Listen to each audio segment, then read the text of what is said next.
All right, now it is time to get into WCW Monday Nitro, March 19th, 2001, the penultimate episode of Monday Nitro. Yes, that is true. This is, the end is here, boys. Almost, I guess. Penultimately here. But before we get into that episode, let's see what was going on in the world of wrestling with the Wrestling Observer newsletter. What's that, Tony? Oh, was I say TNA sucks or what? No, TNA does not. How the fuck did you do that on this episode, Tony? It's a WCW episode. I'm just hoping. No, goddammit. From the Observer, March 5th, 2001, Meltzer writes, the uncertainty of the future of WCW became more apparent this week as all long-term plans changed one more time, stemming from record low ratings last week, as well as the near collapse of the company sale. After both Nitro and Thunder last week drew record low ratings, which, when I tell you these numbers, it's going to be crazy that these were considered record low. Like a 0.1, right? Dude, record low for them, Tony, was Nitro did a 2.05 and Thunder did a 1.52. Wow. That was record low. Yeah. Gotta shut this shit down. Fucking cancel this show, man. After the record low ratings last week for Nitro and Thunder, Eric Bischoff made the decision late in the week to significantly rewrite the largely completed Nitro for February 26th and bring back Booker T. This completely went against the long-term angle of having all the top babyface stars like Hogan, Goldberg, Booker T, Sting, Kevin Nash, and possibly DDP put on the shelf and to be brought back en masse for the new beginning when the storyline aspect of the new owners taking place to try and get a strong startup momentum and turn the company around. So they were going to write out all the top stars. All the guys that people want to watch and all the people that sell the most merchandise and all the people. Just get them off the TV. Well, I can see their thought process here. Yes. Fuck Turner. Fuck sure. Whoever owns this shit right now. Like, we're going to give them the worst ratings we can, and then we're going to show them how smart we are when the ratings go up and we bring back Goldberg and That's everything. a great idea. Take them all off. Yeah, we had the worst ratings of all time. Oh, look, we rebooted the company. They're all back. Oh, that's great. I bet you Hogan pitched that, brother. Oh, that's a good idea, How about I take some time off? You still pay me the same, dude. I think there's actually something here that Hogan pitched, actually, that I'll talk about here in a moment. Oh, that's awesome. Let's go. It's a little similar, I guess. How about all the ratings are mine, dude? In WCW news, Arn Anderson was suspended for 2 weeks. Now, that's not with really pay, probably, right? Well, probably with pay, Tony. And like 2 weeks, the company's done. Like, who and I cares? think he goes to WWE immediately, so that's good. I think so. Well, Meltzer writes, not sure of the details, but apparently it was over the layout of a match last week, believed to be Luger versus Palumbo on Thunder, which was one of those swerves where the veteran is supposed to put over the new guy, but in the sense of how it was worked, he did the pinfall finish, but made him look bad the entire match in the process, so it served no actual purpose. So Arn Anderson got suspended for booking a shitty match. Okay, I didn't know that happens. Yeah, I didn't either. And that's weird because there's a lot of shitty matches in WCW. So I don't. On this show, there's plenty. Yeah. What? So who else is booking shitty matches? It just fell on Arn Anderson for being shitty agent or something. Somebody had to get in trouble for these ratings. Arn Anderson's taking the fall for that. That's true. Russo's just running around backstage looking for agents. Who booked this shit? Who booked this? No, you booked it. No, you booked it. Yeah, man. Poor Arn Anderson. Well, I guess it worked out for him. He got the last laugh because the company dies and he goes to WWF. Yeah, that's true. He does commentary. the cool spine buster. He does, at WrestleMania. Yeah, so that's that's cool. awesome. From the Observer, March 12th, 2001, Meltzer writes, we are clearly in a transitional period for pro wrestling in the United States, and a dangerous transition at that. The big stories of the first few months of 2001 were the chickens coming home to roost of the huge money losses of 2000, the official folding and impending bankruptcy of ECW, which may be announced before you read this, but even if it hasn't, it is inevitable, and the sale of WCW, which may not be exactly smooth sailing, but is still expected to go through. So as of March 12th, James, because we were talking about like how far along they knew like shit was fucked. As of March 12th, they still thought there was a chance that they were selling. Yeah, I mean, as far as I've heard Eric Bischoff, well, he's changed his story 100 times over the years, but sure. They were pretty close. Yeah, I think it was, and then it was just like, fuck it. You guys said, don't have never TV. mind. Yeah, you guys. I think it was up until that weekend before didn't they, like on the Friday Greed. or something? On the Friday before the Nitro, they announced. Oh, sure, okay. Because I remember the headline coming out like that. It was either that day on That Nitro or Raw, the last one, or the weekend before was like, oh shit, they bought it right now? This is happening? Yeah, so we talked about... Nobody knew until Shane McMahon walked in the ring. That's what they said, of course. They were doing the final Nitro ever. Whoa! 100% bullshit. Shane was backstage all day. That's like Hogan. I was backstage all day, brother. Sting didn't get a tan. That's why I didn't put him over, dude. We've talked about the Observer like kind of the week after this on I think probably the final Nitro episode. So if you want to hear more about like the ending of WCW, go back and listen to that in the archives. But yeah, so as of now, they still think it's going to go through. As mentioned, when Vince McMahon nearly bought WCW last year, one company is bad for wrestling on so many levels, Meltzer writes. The talent will get stale with no place to learn. And don't kid yourself, performing in Memphis and OVW before 100 and 200 fans a night a week helps, but there is a transition needed between that level and being a star on the big-time stage. There is no negotiating leverage for talent and politics as it pertains to who becomes a star and become more powerful than ever with lack of our alternatives. The indie groups that garner the most attention work a style that does little to prepare its guys for a real job in the industry. The jobs will be scarce, and they'll be all with one owner, giving him absolute power over the entire industry. Japan has less interest in using Americans than ever before. Mexico doesn't have the economy to support using Americans to any real degree. So many of today's top stars came from Europe, Mexico, Japan, traveling mode for many years, and those training grounds also don't exist. And he's got a fucking good point. It looks fucking up for a minute, man. And that's exactly what happens. Entirely what happens. In WCW news, there is also communication continuing to put together the worked angle where Hogan would start his own company on Fox to feud with TBS in a Japanese-style company versus company angle. That's why Hogan is getting the word out that he would never work for WCW again. It's simply to set up a proposed angle. At this point, by the way, there is no Fox deal. So Hogan's pitching an angle to get out of WCW. He's getting paid the same either way. He don't give a fuck. He don't give a shit. Hell no, man. It's probably XWF, right? XWF. That'd be awesome. Wow, it is a one, probably right? When he was starting. Yeah. I'm getting out of here, brother. Well, let's go on Fox, Daddy. Oh, maybe I will, dude. Hey, it's me, Greg Valentine. Can I have a job? Or... Oh, never mind, brother. I'm good, brother. Hey, it's Nasty Boys. We're here, Bitty City on Fox. Shit, brother. I'm going to WWF, dude. Last thing here in WCW news, in an effort to keep the fans in their seats through the end of the Thunder tapings, they started this week and will continue every week to giving away trips to the next pay-per-view. New Orleans last week was said to be an embarrassment as there were only a few hundred left in the building for the Thunder main event. Unfortunately, that lure wasn't good enough to keep most of the fans sticking around. So not even a chance to get a paid trip to the next pay-per-view was enough to keep people to sit around for the Thunder main event, which was probably fucking Ernest Miller against Kwee Wee. Dude, I was just going to say Kwee Wee. That's gnarly that you said that. Which is funny because they have the infinite money glitch because there is no pay-per-view, or fans are smart enough to say there's no fucking pay-per-view. We're not. Yeah, that's awesome. Yeah, the next pay-per-view, nameless pay-per-view that you guys can go to. Yeah, wow. But yeah, that's I mean, that's brutal. I mean, I've been to double taping shows, not WCW, obviously, like years later. Like even Tony was with me at that fucking SmackDown we went to where it was a double taping. Oh yeah, that was a lot. That was a lot. People, not only do people leave, people will stay and show how bored they are.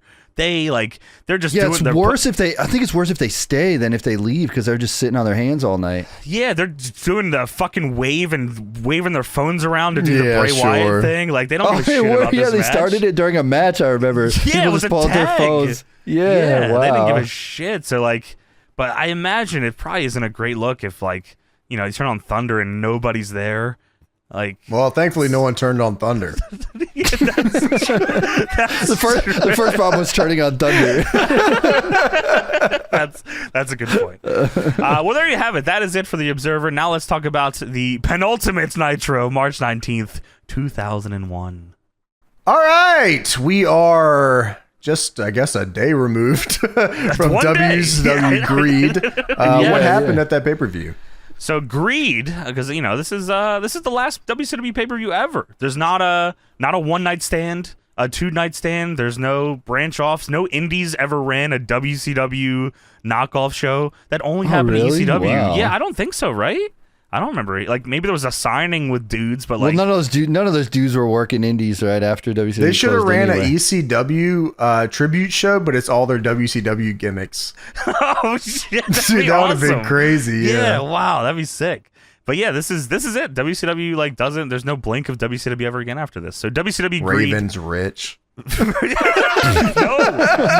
I'm not going to this fucking That's show. actually, Why that's not? actually that's not show. a WCW tribute. That's ECW lore. So I don't know. Yeah, that is true. Nuh-uh. It leaked over, but whatever. That's a different Well, this conversation. is from WCW Greed. Oh, of course. Yeah, I love March that baby. 18th, 2001 from Jacksonville, Florida. Jacksonville Coliseum. Opening match, Jason Jett beat Kwee in 12 minutes. That's easy money, by the way. Easy money. That's true, yes. Yeah. Not Kwee. Jason Jett is easy money. Kwee is easy money. What a crazy.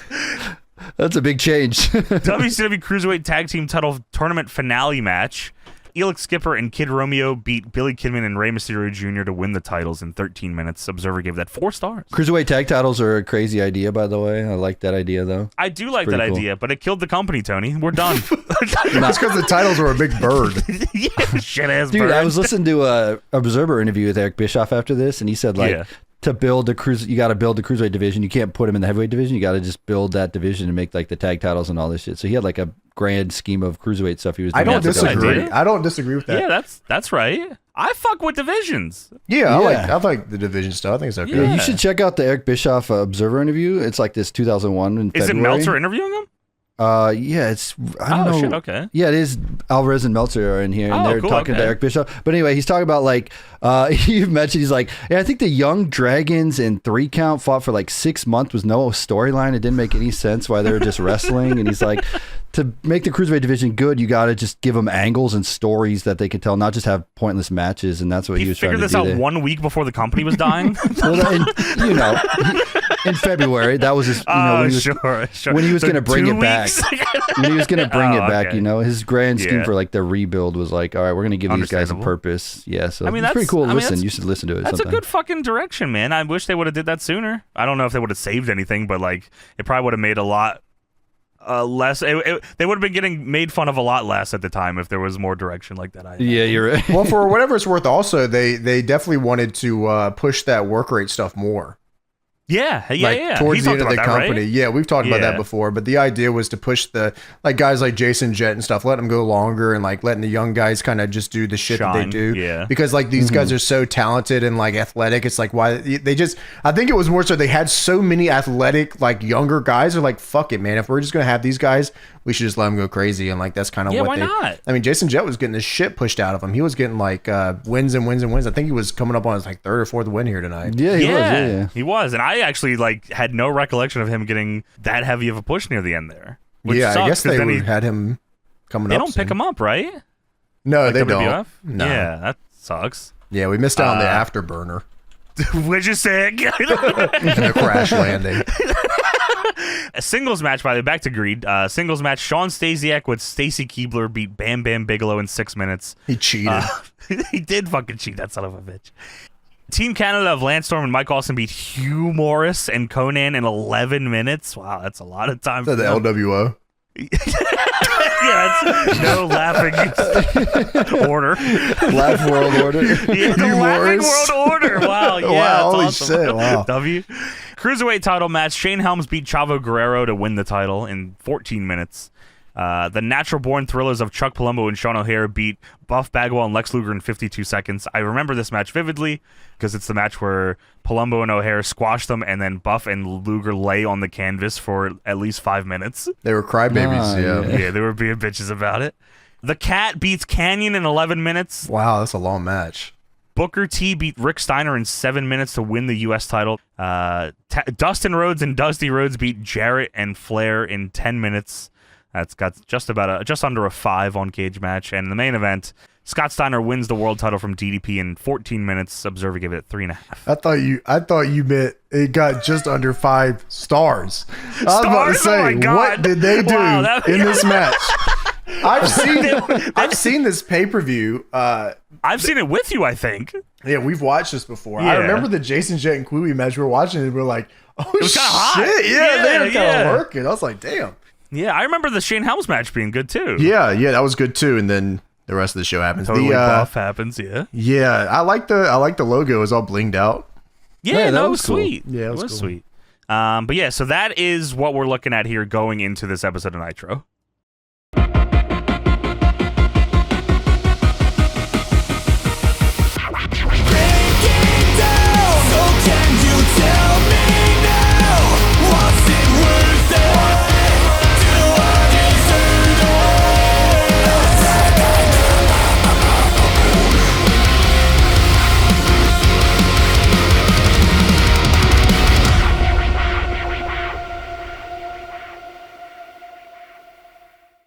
All right, so we head into this cold open here in memoriam DDP RIP, a tribute by WCW champion Scott Steiner. Dude, they're playing taps, and I'm like, brr, brr, brr. I said, oh shit. Dude, it was funny enough that they're doing this. It's a shot of like the U.S. flag waving. And then it transitions to a U.S. flag waving over a trailer park. Dude, the flag is flown at half mast. It's not even a flag. It's not even like a flag at a trailer park. It's a flag, but then they like take the opacity to 50% over trailer park footage. It's really good. And then it's DDP fucked up at the trailer Screaming? park also. Yeah, also over the trailer park shot. And another one bites the dust, it says on the screen. And Shivani says, a very sarcastic tribute over the trailer parks, the Diamond Dallas page. Like, he had to write that one home. We couldn't figure it out. So we start off with the Scott Steiner Town Hall.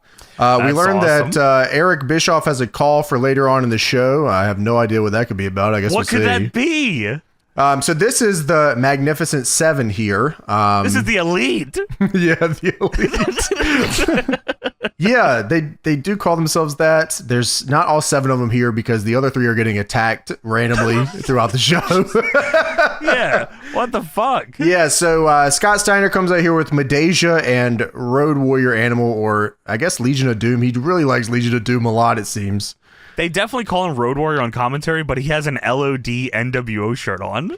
Yes, dude, he's like super into the Legion of Doom thing. I always thought that Road Warrior was way cooler than Legion of Doom. Maybe because Legion of Doom was already something else that existed. You know what I mean? That makes sense. And then LOD 2000, don't even get me started. And then fucking, you know. What do you mean? That was fun. Tony loves that from Sony. We do love that. Hell yeah. And like, what a crazy entourage this is. Steiner, Medeja, Ric Flair, and Animal. The Nature Boss. The Nature Boss. Oh my god. Well, Scott Hudson called him that. I thought he fucked up and called him that, but no. Flair's the CEO here. Yeah, he controls everything and controls nothing at all because Dusty Rhodes is here with burritos, and we'll see that later tonight. Oh my dude! Every time we talk about this era of WCW, it's Dusty Rhodes, and he smells like shit. Dude, Dusty Rhodes smells like shit. Dusty Rhodes smells like shit. What is up with this, man? I messaged him the fucking thing. I was like, dude, Johnny, I cannot fucking watch this anymore. This dude's ass is always on the screen. It's always Dusty Rhodes eating burritos. It's always Dustin Rhodes saying, well, I got you some more burritos, Dad. Dad, this is smelly. Like, what the fuck?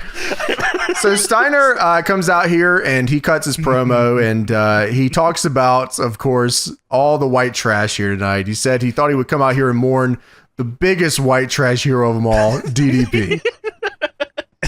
And last night at Green. Start off hot.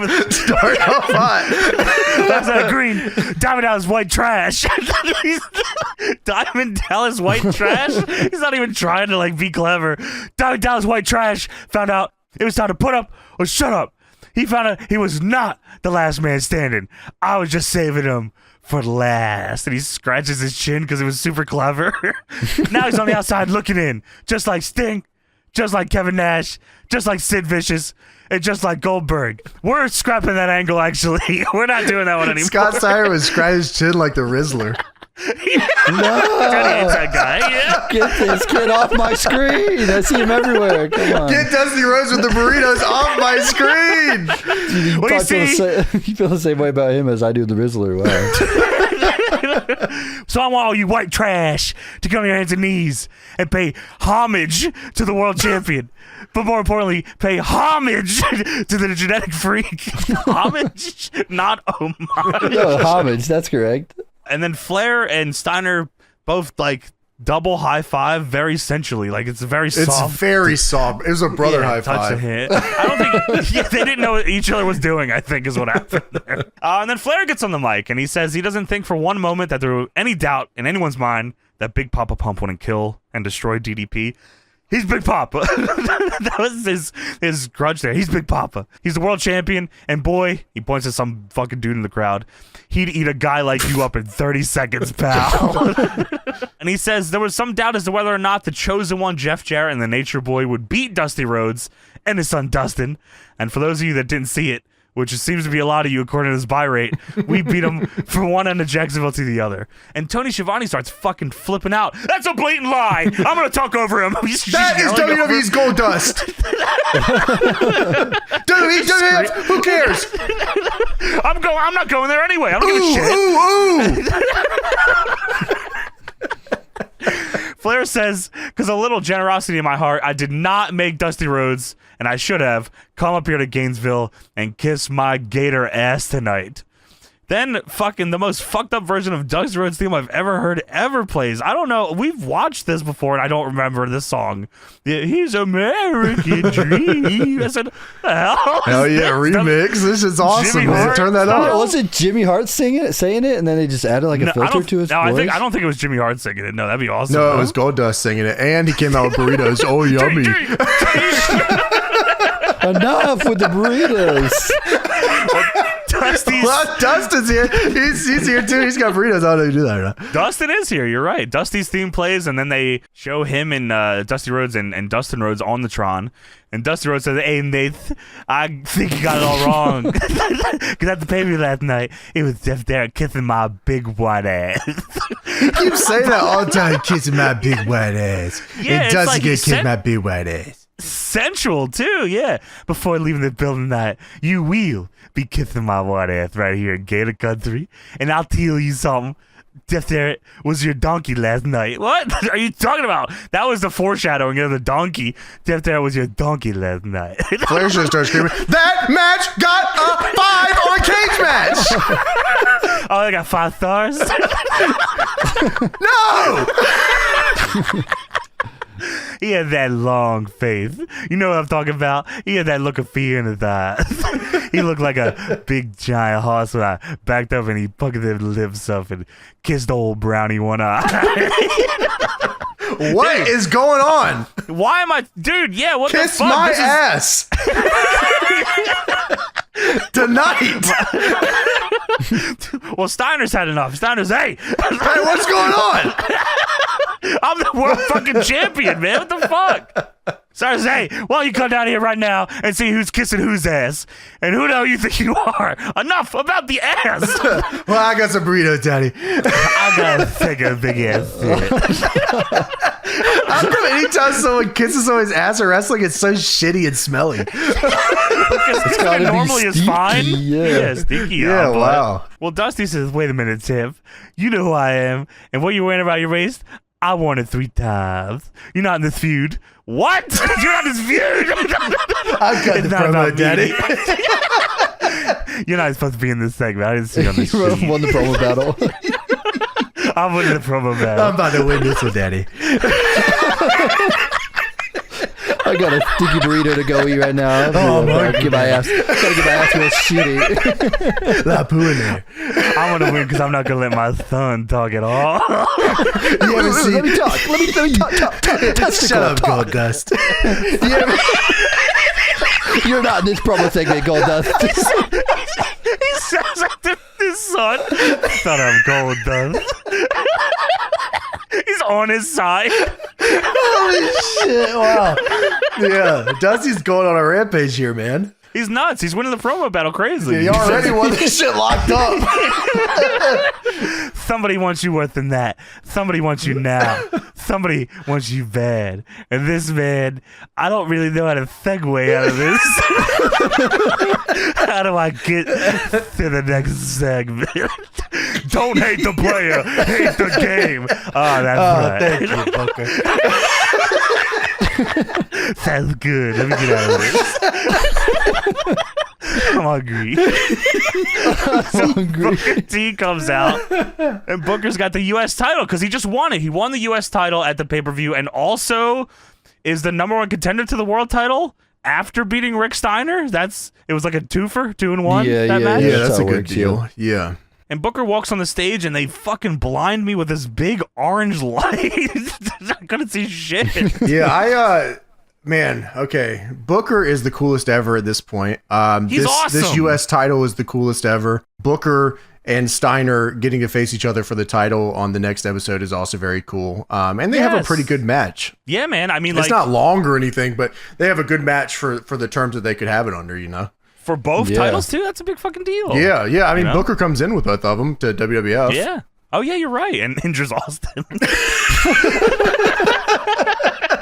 So Booker T comes out and Steiner says, whoa, Booker T, I know you don't want me because it's obvious I beat your ass so bad. You forgot where the barbershop was. And then him and Flair high five. That was a good one. All right.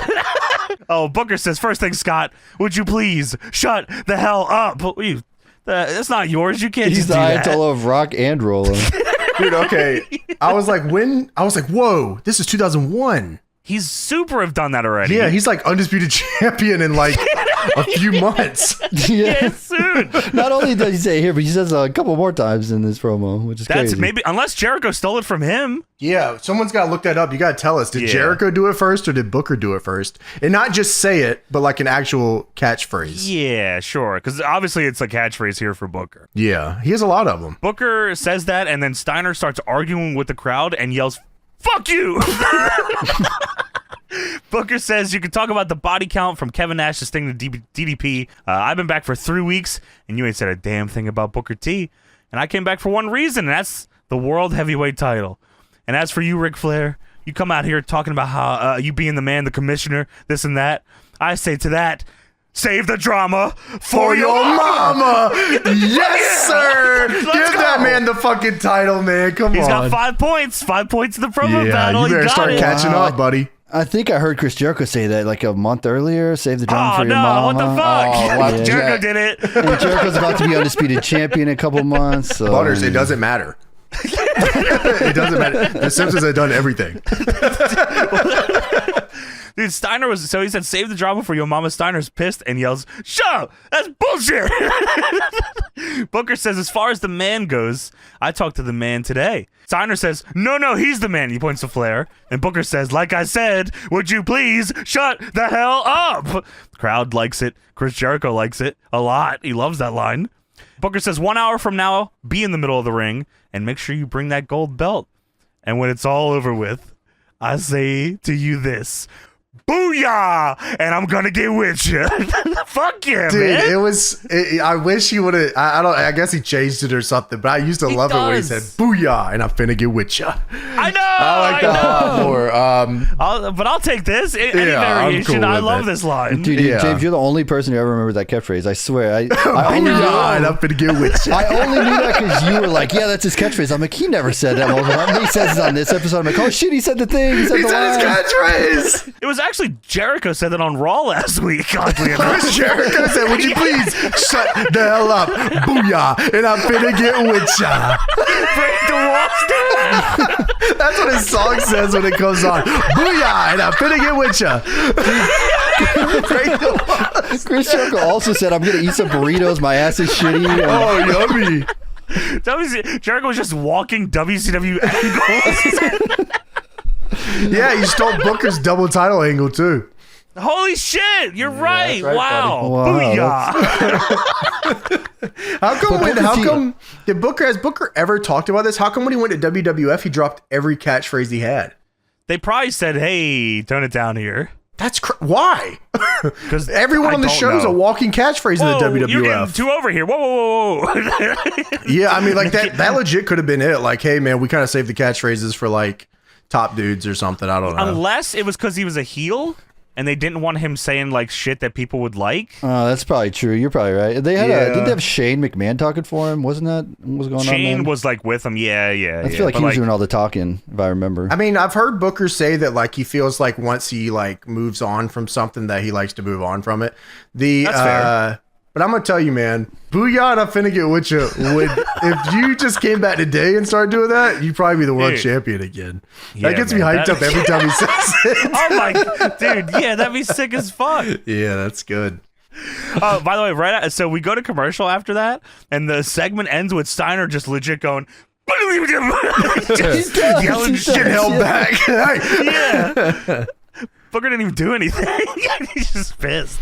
Yeah, it shows footage from Greed where DDP is gurneyed out and put in an ambulance. He really got fucked up enough to where he is gone forever. Bye-bye. Is he not on the last Nitro? Is he? No, I don't think so. he is. I don't remember him being on it. Unless he cuts a promo in a book. Yeah, they took him out for Elix Skipper's Cruiserweight Tag Match, bitch. As they Prime time, baby. What's that mean? I don't know. I don't even know what's that gimmick. I don't understand. So we go backstage. Buff and Animal are being recorded, watching a recording that was recorded last night at WCW Greed. Whoa. Yeah, I thought this was the kid cam, but it's not. No, it's Buff Bagwell's documentary cam. Why? What's he? Oh, is he documenting the injustices? Yeah, or he's documenting everyone in his group being attacked. Oh, I see. They're trying to figure out who laid him out or whatever, right? Yeah. It's such a weird shot. Like, yeah, it's a CRT TV showing footage from the camcorder as the camcorder records it. Yeah. It is, and it's an overlay with the recording button on it. It's very funny. Which is always weird, because if you want that recording button, you'd have to like hard plug the camera into the thing. It doesn't record. You don't record with the recording screen on. Like, it doesn't work that way. That's how they did it, Tony. What the fuck? Are you going to argue with Buff Bagwell's personal cameraman? You should have paid somebody else a little better camera work, I'll tell you that. Yeah, so they're backstage. Yeah, that's true. Buff and Animal are there watching this, and Buff says, "Are you kidding me? That's all we got?" He's talking to the camera guy, and Animal says, "That's all we got? Where's your cameraman? He's supposed to be with you all the time. Where is he?" And then Buff turns to the side to look at the cameraman, and he says, "Where the hell were you? You're doing the job, and I pay you to do this on a documentary. What are you doing, you stupid idiot?" And Animal says, "We got to find out right now today who is doing this to us. Someone is putting us against each other." And Buff's got a big lump on the back of his head, and they both emphasize that whoever did this hits very hard. That son of a bitch hits hard, man. He hits us real hard. He knocks us out. So Buff's camera guy saw him attacked on the floor or whatever. He said, "Where were you? I was recording." Well, maybe he means like, why wasn't he there to catch it happen? Yeah, he should have been there to watch it. You should have been there, is what he was saying. Yeah, he should have been there. Yeah, exactly. Okay. Do we ever find out who this was? No. Is it Shane Douglas? It could be with the cast. Who attacked the attacker? That's all. That's what I assumed it was Shane Douglas. Maybe that's who it would have been. I don't know if it ever. I'm pretty sure it doesn't ever. I'll look it up real quick. Yeah. Take a look. While dude, whoever was doing the camera work sounded like Bubba the Love Sponge, but I'm not sure about that. Oh my God, that is. Did you hear the voice though? There was like a voice at one point. I couldn't I swear it sounded like Bubba the Love Sponge. I'm not sure if it was or not, but it sounded like him. I'm just gonna say it was. That doesn't sound surprising if that was. I'm gonna say that it was him, and I'm 100% factual, and I looked it up. Tony, dude, awesome. I love starting rumors. Stand up, Tony. Fucking stand your ground. He was also the attacker too. The camera guy was the attacker, and he drove the tank into the fucking WCW shit. Dude, too. here's one. Drive the tank. Oh, here's one. One of WCW's most prominent storylines involved a mystery attacker who was taking out members of the Magnificent Seven one by one. On the final episode of Thunder, the Nature Boy would become the latest member to be discovered knocked out backstage. Several wrestlers were recovering from injuries and ready to make their return, including Kevin Nash, Goldberg, and Sting. The fans suspected that one of those guys would be the mystery attacker, but WB and WCW chose not to conclude the storyline on the final episode of Nitro. WB said, "I don't care. I don't care. Yeah, Nobody cares. Who the fuck cares about Buff Bagwell? We're firing that guy." That would have been cool, though. Yeah, that's true. That would have been cool, though, if the attacker came over. It should have been Shane McMahon. It should have been Shane McDouglas. Get his ass out. He's fired. We don't want that Shane Douglas here. Tonight, Dad. Should have been Hardcore Holly. Oh, shit. Yeah, he was just doing that off camera all the time. Hitting dudes in the back of the head backstage. So, yeah, Buff says, after the match, me and Lex had a little confrontation, and, it's about staying together there, because now they're thinking maybe it was Lex Luger. Buff says, "We are the elite group." That's their name. They are the elite. But I don't think he would ever do anything wrong. Animal says, "Why not? Lex Luger, since being WCW, he thinks about nothing but himself." And Buff immediately flips. Buff says, you know what? That's a great point. Oh, okay. Shit. Buff says, listen, cameraman, you take that damn camera, you follow Lex Luger everywhere. If he goes to the bathroom, if he goes to his car, if he goes to eat, you follow him, and you do it now. Go! So he tells him to go do that. That doesn't happen, obviously. He does not. He's the shittiest camera because he doesn't follow him to eat or anywhere. So no, dude, I didn't even get to see Lex Luger take a shit. I just see Dusty Rhodes shitting all day. Dude, they had like 700 burritos at catering. This was awesome. Yeah, how the fuck did they get that? That's how the company died, spending money on Dusty Rhodes burritos. Dusty said, this angle, daddy. This angle. This is saving it right now. Let's do an angle where I eat a lot of food. Come here, go, Dusty. Eat these burritos. dude, WCW had 1 million burritos. ECW had one sub sandwich they showed in the locker room. Yeah, hell yeah. Dude, Francie loved that burritos shit. couldn't draw a dime. And 1 million burritos couldn't draw a dime. So the first match of the evening, Jason Jett versus Disco Inferno. Oh, Dude, No, that's Disco with a Q. I get it right, James. Dude, Tony, you got to give it to Disco Inferno. Somehow this guy is still fucking here. I was thinking the exact same. Like, I was like, what the fuck? This guy is still here. He's still doing the dancing gimmick. Same gimmick, different name. He's just Disco with a Q now. All the same spots, Tony. Same spots, same dance. How did this? I was thinking about that. Like, how the fuck did like a lot of these WCW guys last as long as they did in the company and not get fired, not go anywhere, and they're still doing the same right gimmick? Dudes. Yeah. It's crazy. I think he just turned on Alex Wright when they were I think they were the Boogie Nights or something like that. Yeah. So that he just turned on him to find his new friend who is coming to the ring with him tonight, above average Mike Sanders. He's the GOAT. What a Or not. pairing. Yeah, dude. Like a couple of goddamn just unbelievable overachievers Just here. dudes. Nah, he was Sports Entertainment Extremes, Mike Sanders. Okay, don't put some respect on him. I remember him. I was there, Tony. I know. Dude, he brought out Disgraceland. Remember that dude? I don't know why. That's the only thing I associate with Mike Sanders is that he brought in Disgraceland. Desire too to fuck with Sonny Siaki. Dude, what the fuck? That's a. So, Disco Inferno, yeah, man, he's here. He's facing off against Jason Jett, who is on the upward swing here. Jason Jett, otherwise known as Easy Money, is getting a push here. He's a new up-and-comer babyface. You got to give it to him. They were trying with some different guys here. They're pushing Palumbo and O'Hare and Jason Jett. And Reno. It's difficult making these transitions. Yeah, no, I heard you. Reno.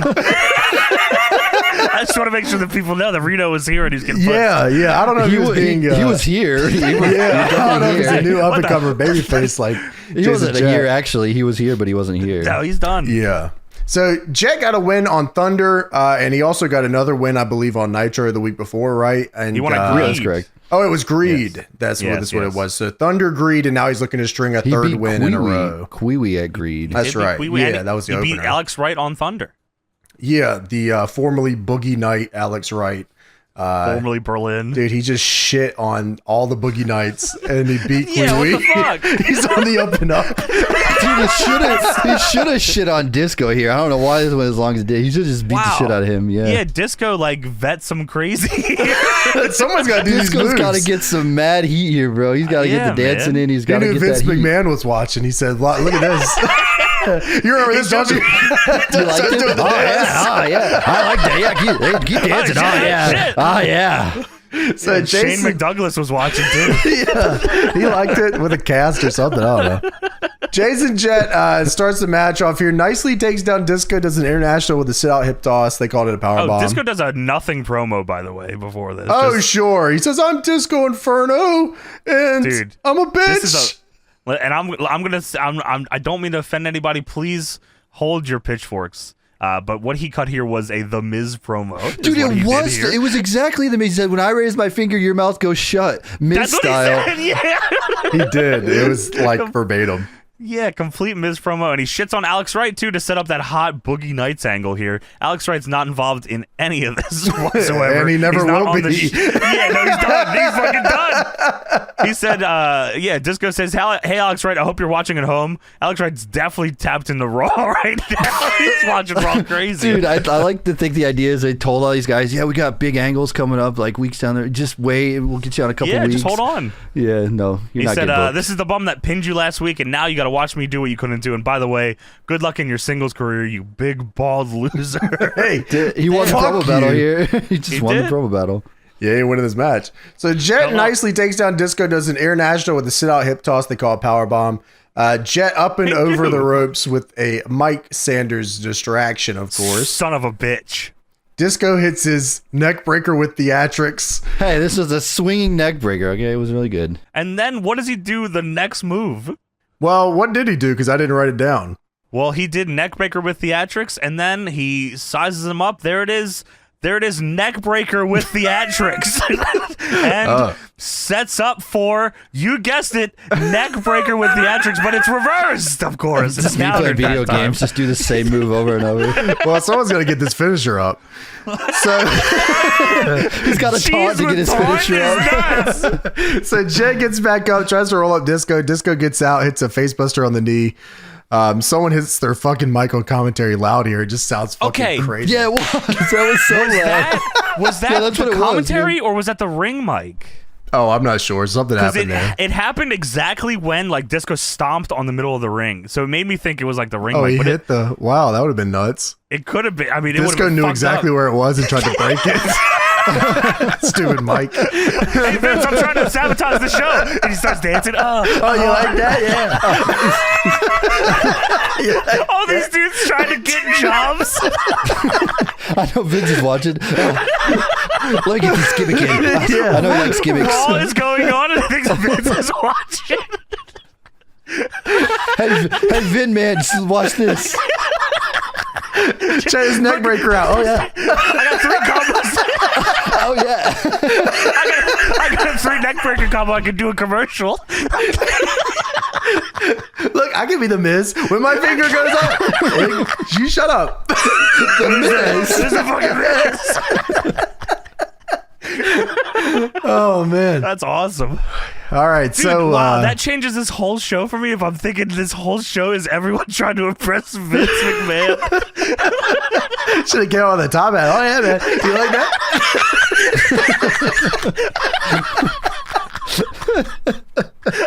With fingers. All right, Doug. Yeah.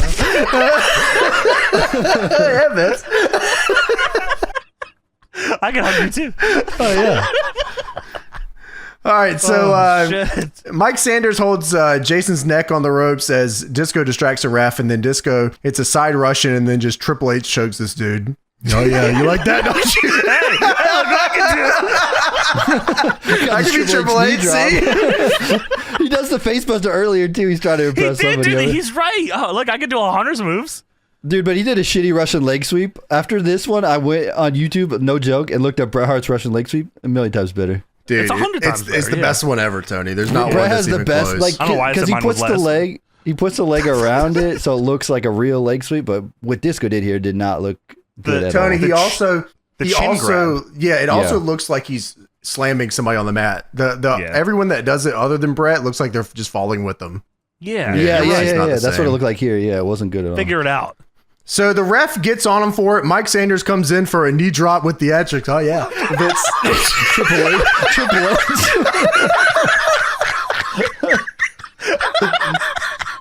H. They all just think he likes dancing moves. Hey, Road Dogg. Oh. Dude, that's so ridiculous, by the way. Interference with theatrics. Are you kidding me? You're fucking so fired, buddy. Get the fuck out of here. That's what they like in the Fed theatrics. I like it. oh yeah, man. Check me out. Yeah, you're going to Super Hell, buddy. What the heck? Yeah. Oh yeah.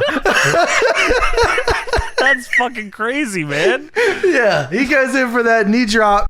Oh yeah, like Ric Flair, but Like he Triple H. misses. He misses, of course, and Jet lines him out of the ring. Disco gloms him from behind, and Jet hits the afterburner. Yeah, that That's fucking the, handspring back elbow. Yeah, and dude, it's a cool move, especially for the time. Crowd goes crazy for it. It's sick. The crowd's super into Jet. He's like a different taste of this show, you know. He's a moves guy, dude, and moves guys don't exist yet. He should have had the Easy Money attire on. That would have really got people going. He rips the pants off. Rips the pants off. He's got the suspenders on at the top. Ass out.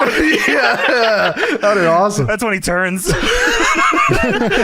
So Jet hits a body slam and a standing moonsault for a 2. Disco then throws him over to the apron and he like crotches himself. I'm not sure if that was right, but it was like back body drop, but he ends up crotched on the top rope. Yeah, and then Disco hits a DDT for a 2.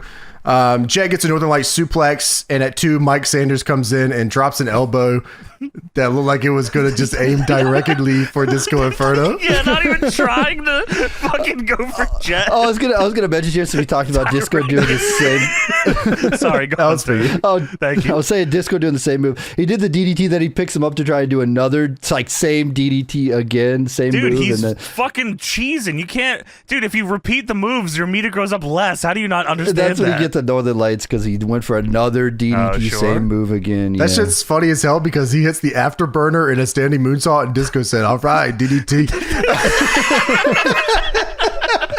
Slow it down. He said, "You're from ECW. Everyone did the DDT, right?" Yeah. That is actually right. Yeah, that's a finish there. You're right. So Jet throws him out of the ring again, throws Mike Sanders out of the ring, and then Jet hits the crash landing and gets a win. Yeah, crash landing's the X-Plex, right? Yeah, except for he like holds onto the head a little extra long. It's nice. It's fucking awesome. Yeah, dude. He has all the fucking moves, man. And then, yeah, Jason Jet wins, and then it cuts to the front row where there's 2 dudes celebrating by playing their slap nuts foam guitars. That was awesome. They're going crazy on it, bro. I was like, wow, that's sick. So Eric Bischoff has a major announcement via telephone. Wow. Why wasn't he here? Okay, I don't know that either. I'm sure that's been said somewhere, but I legit don't know. Because he was in meetings all the time. He was in so many meetings. That's true. Or he was fishing in Cody, Wyoming. Yes, fly fishing in Cody, Wyoming, for sure. 100%. So we go to a pre-tape. Buff's camera guy finds Ric Flair's locker room. Was it dude? I wrote down Rick Steiner's locker room. Was this it Flair's could have would make been way more sense. I don't know. Rick Steiner was the U.S. champ a minute ago. Yeah, that's true. So yeah, they go to the locker room and he peeks inside, and it's Flair and Jarrett in the same room, and Flair says, "I cannot kiss anybody's ass." And the camera guy, now who we can hear, says, "Oh, I can't be seeing this. I got to get out of here." He says that out loud. I don't know why he says this, or he's a character on the show. It's not just the so. camera. He's a character on the show. That's like insane. That's the difference. And I don't know if WCW, like, obviously we don't see the end of this angle, so he could have been somebody, and it could have been on the show. He could have been like Chris Harris or something, and he becomes a character and a wrestler on the show. You know, that would have been interesting. That's definitely not what they would have done. But what I was gonna say was there's like small things that they don't think of while they put this together, because everything's just kind of like, you know, we got to just do it. Because later on, like, Flair is a very obvious like continuity issue with Flair being outside and then backstage too. And it's just, it's like you have such a thing of these things. It's like the second he talks, now he's a character. Now you have to pay something off with it. You can't just like have him talk. Now we know him. Yeah, right. It's like the dude on The Office. Like, this guy talks and then he gets in a relationship or tries to with Pam, and it's like, okay, then he's out of there. Well, now that character's gone. Now we go back to a regular camera guy that doesn't talk. It's at least finished off. Right. Yeah. Right. I feel like they did the talking thing just like a segue. How do we get out of this segment? Just have him say something. I don't know. Go to commercial. Yeah, he could have just put the camera down or something, but he's like, "Oh, I got to get out of here." But he's supposed to be filming Lex Luger right now. I don't know what he's doing. He's doing a shitty job telling me. I mean, they legit could have just did it all night, where he sneaks and looks in the room, and Flair yells at him every time to get out of here. I mean, that'd be fine. Awesome. That would have been a good bit. You have got to stop coming in here. Go look for Lex Luger. What the fuck are you doing? I looked up who was Buff Bagwell's cameraman in WCW, and I can't find anything. So no. We talked about it. There's no payoff to this. They just ditched it. Yeah. So but if they could have. You know, I'm sure eventually someone would have got that idea out there in the meeting or something, like, hey, we should probably like do something with this guy. He's talked on the show. So yeah, he's on the show a lot. We move on to Shane Helms versus Kidman. So they go back and forth here. Kidman sends Helms to the outside with the head scissors here. Helms throws Kidman into the barricade and then runs back in the ring to hit a sensational flip dive to the outside on him. Helms comes back in with a crossbody press off the top to Kidman for a 2 count in the ring. Kidman goes for a power bomb, but Helms gets out. Holy shit. How is that possible? Kidman's supposed to be the one you can't power bomb, not the opposite. Yeah, he's gonna steal all his shit and beat him clean. Fuck you, get out of here. So Kidman goes for the Kid Crusher, but Helms stops him again. Kidman finally hits a belly to back Uranagi for a 2. Dude, they do a lot. Like, this is a very fast fucking pace match. Like, it was hard to write down what was happening in this match because they were doing a lot. Yeah, they did. I think they probably. I assume they thought they were probably going to get longer, or they did have longer, and it got cut or something. Because they said we're getting our shit in regardless. They did get their shit in too, man. Yeah, I mean WCW also, like, this was the style they had, right? Like TV matches in WCW, like they taught you in the power plant, like you do your high spots, then you get the fuck up. Like if you have 5 minutes, give them a match that's 10, but without the selling. Yeah, you're right. That's kind of what they taught them. You can see that on a lot of these dudes, especially like Palumbo and O'Hare. They do that a lot too. They do, because like I guess the thought process in the power plant and the way WCW saw it was like, if you have 5 minutes on TV, people need to remember the moves that you do. So like, you don't necessarily need to sell. You need to sell your moves. So when you get longer, people know what you're going for and doing. Their money moves. Yeah. I mean, I can't say it's wrong. It's just different. Which is it's an alternative. So that's kind of like the idea. Yeah. So Kidman hits a belly to back Uranagi for a 2. Kidman hits a sky high for a 2. Fuck yeah. Helms hits I definitely had to think twice. I put low down at first. Okay, and then, I Googled it.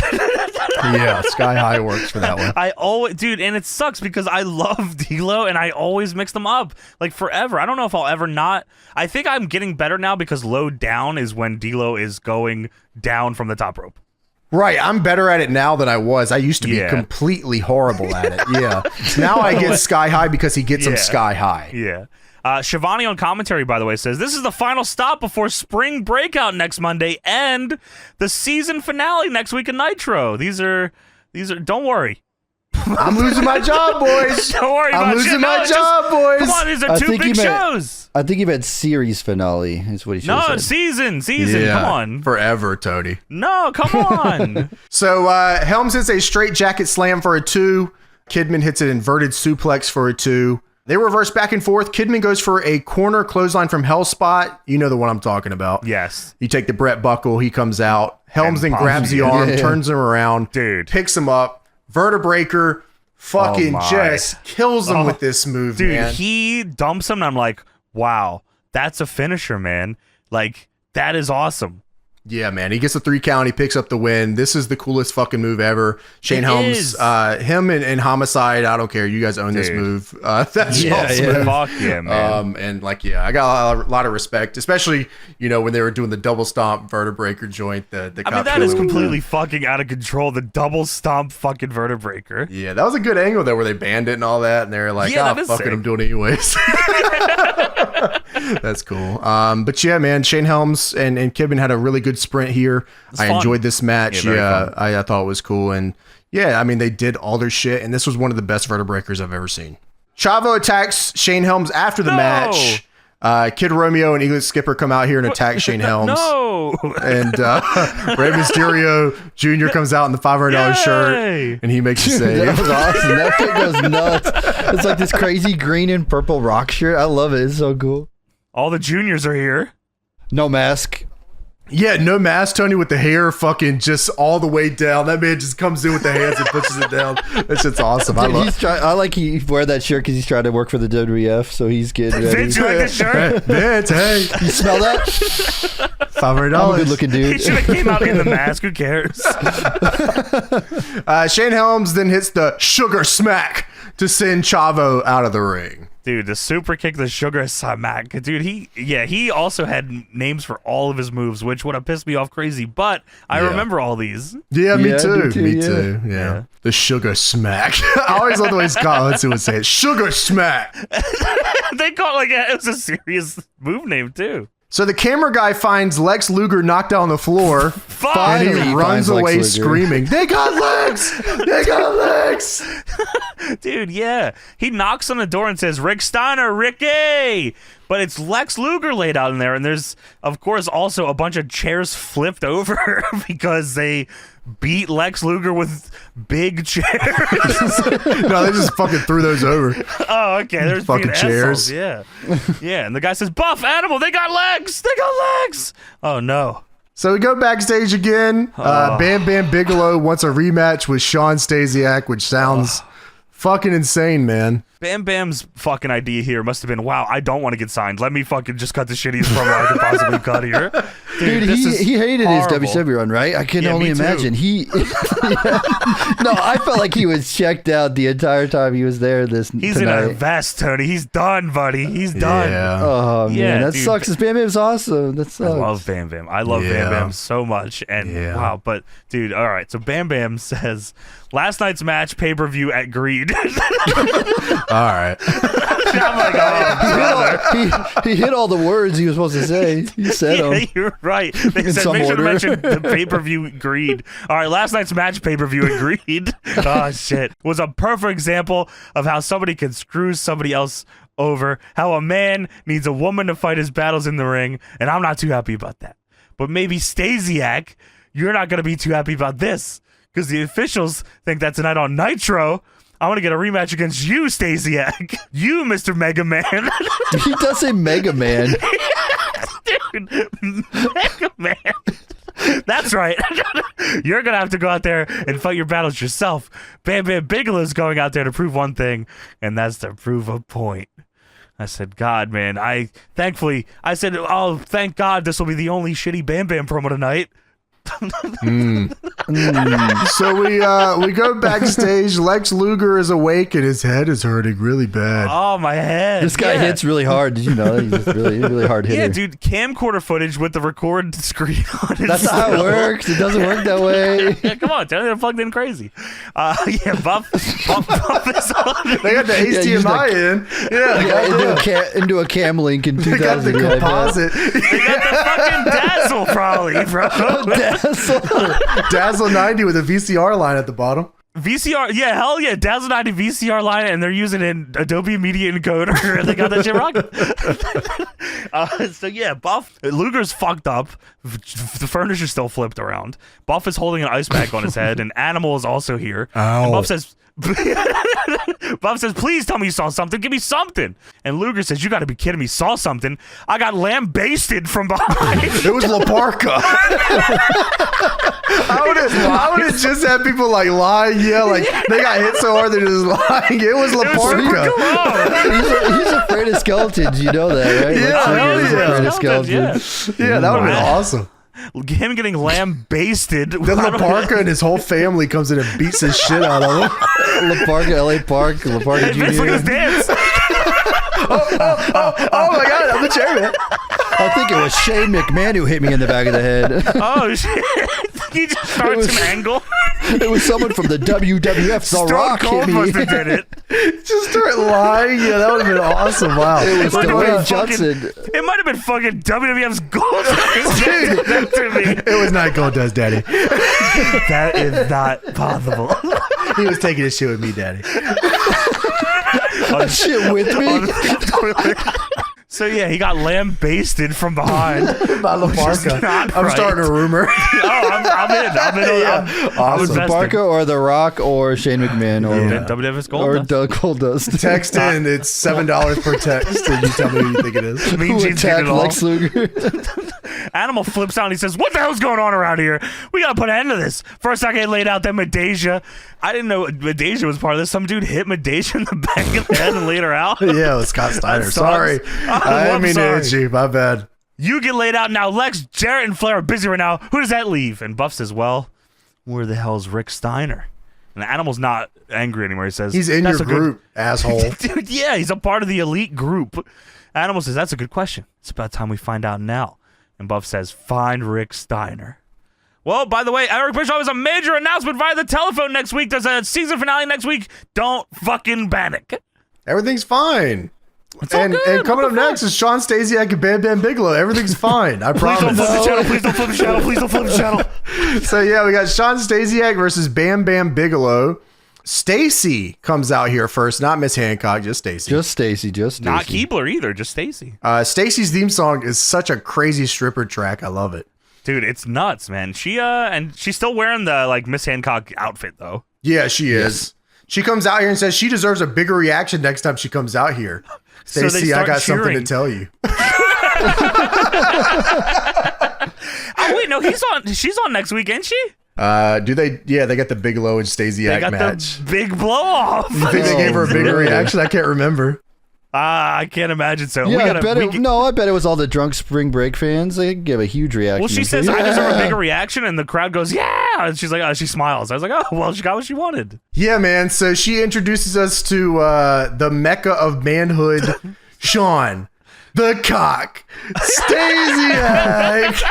Do it now! Dude, it's so lit. He's like turned around on the big Tron. It's just MECCA. He stole it from Jericho, too. What the fuck? Wow. Yeah, this is the GOAT, man. So Sean Stasiak's here. Yeah, this is the GOAT. Well, he's not the alien yet. He's the GOAT This is here. Joe's Hendry. He's not the alien. Oh, I forgot about the alien Sean Stasiak. That was crazy. Yeah, that shit's awesome. Beep, boop, boop, beep. So Sean Stasiak gets in the ring and he pauses and it zooms in on this guy's fucking head and he says, "Shut up." Dude, if there's ever a guy that has a fucking head, it's Sean Stasiak. Dude, You are huge. correct. Yeah. Dude, This is guy the GOAT, crazy. man. He is That's all probably what happened when natural. Dude, that's probably what happened when they WWF. They looked at him and said, "You fucking, You're an alien, aren't you? Dude, I always think of that Simpsons episode where they the baseball one, the Daryl Strawberry one, and they do tons the of big ass steroids. head. And their Oh, yeah, heads with the get head, huge. yeah. Yeah. Yeah, that's Sean Stasiak right there. Tony, and he is so natty. Look at him. Yeah, all the veins are popping out, busting out Yeah, his remember body. we found that he was like a superhero chiropractor? He is, yeah. He still is. Or Yeah, or I'm not maybe. That's sure. awesome. He's Good in for him. hiding He's- now, yeah. He's like Batman when he got shunned by the city. He's coming back to crack your back. Break your back. So everyone has a fucking promo on this show. No one can just wrestle. I'm surprised that WCW used to be very, very good. I guess the commentators were a lot better back then. They let the commentators tell the story back then. They just like kind of would have the matches. Not anymore. Everyone will cut a promo, including Sean Stasiak.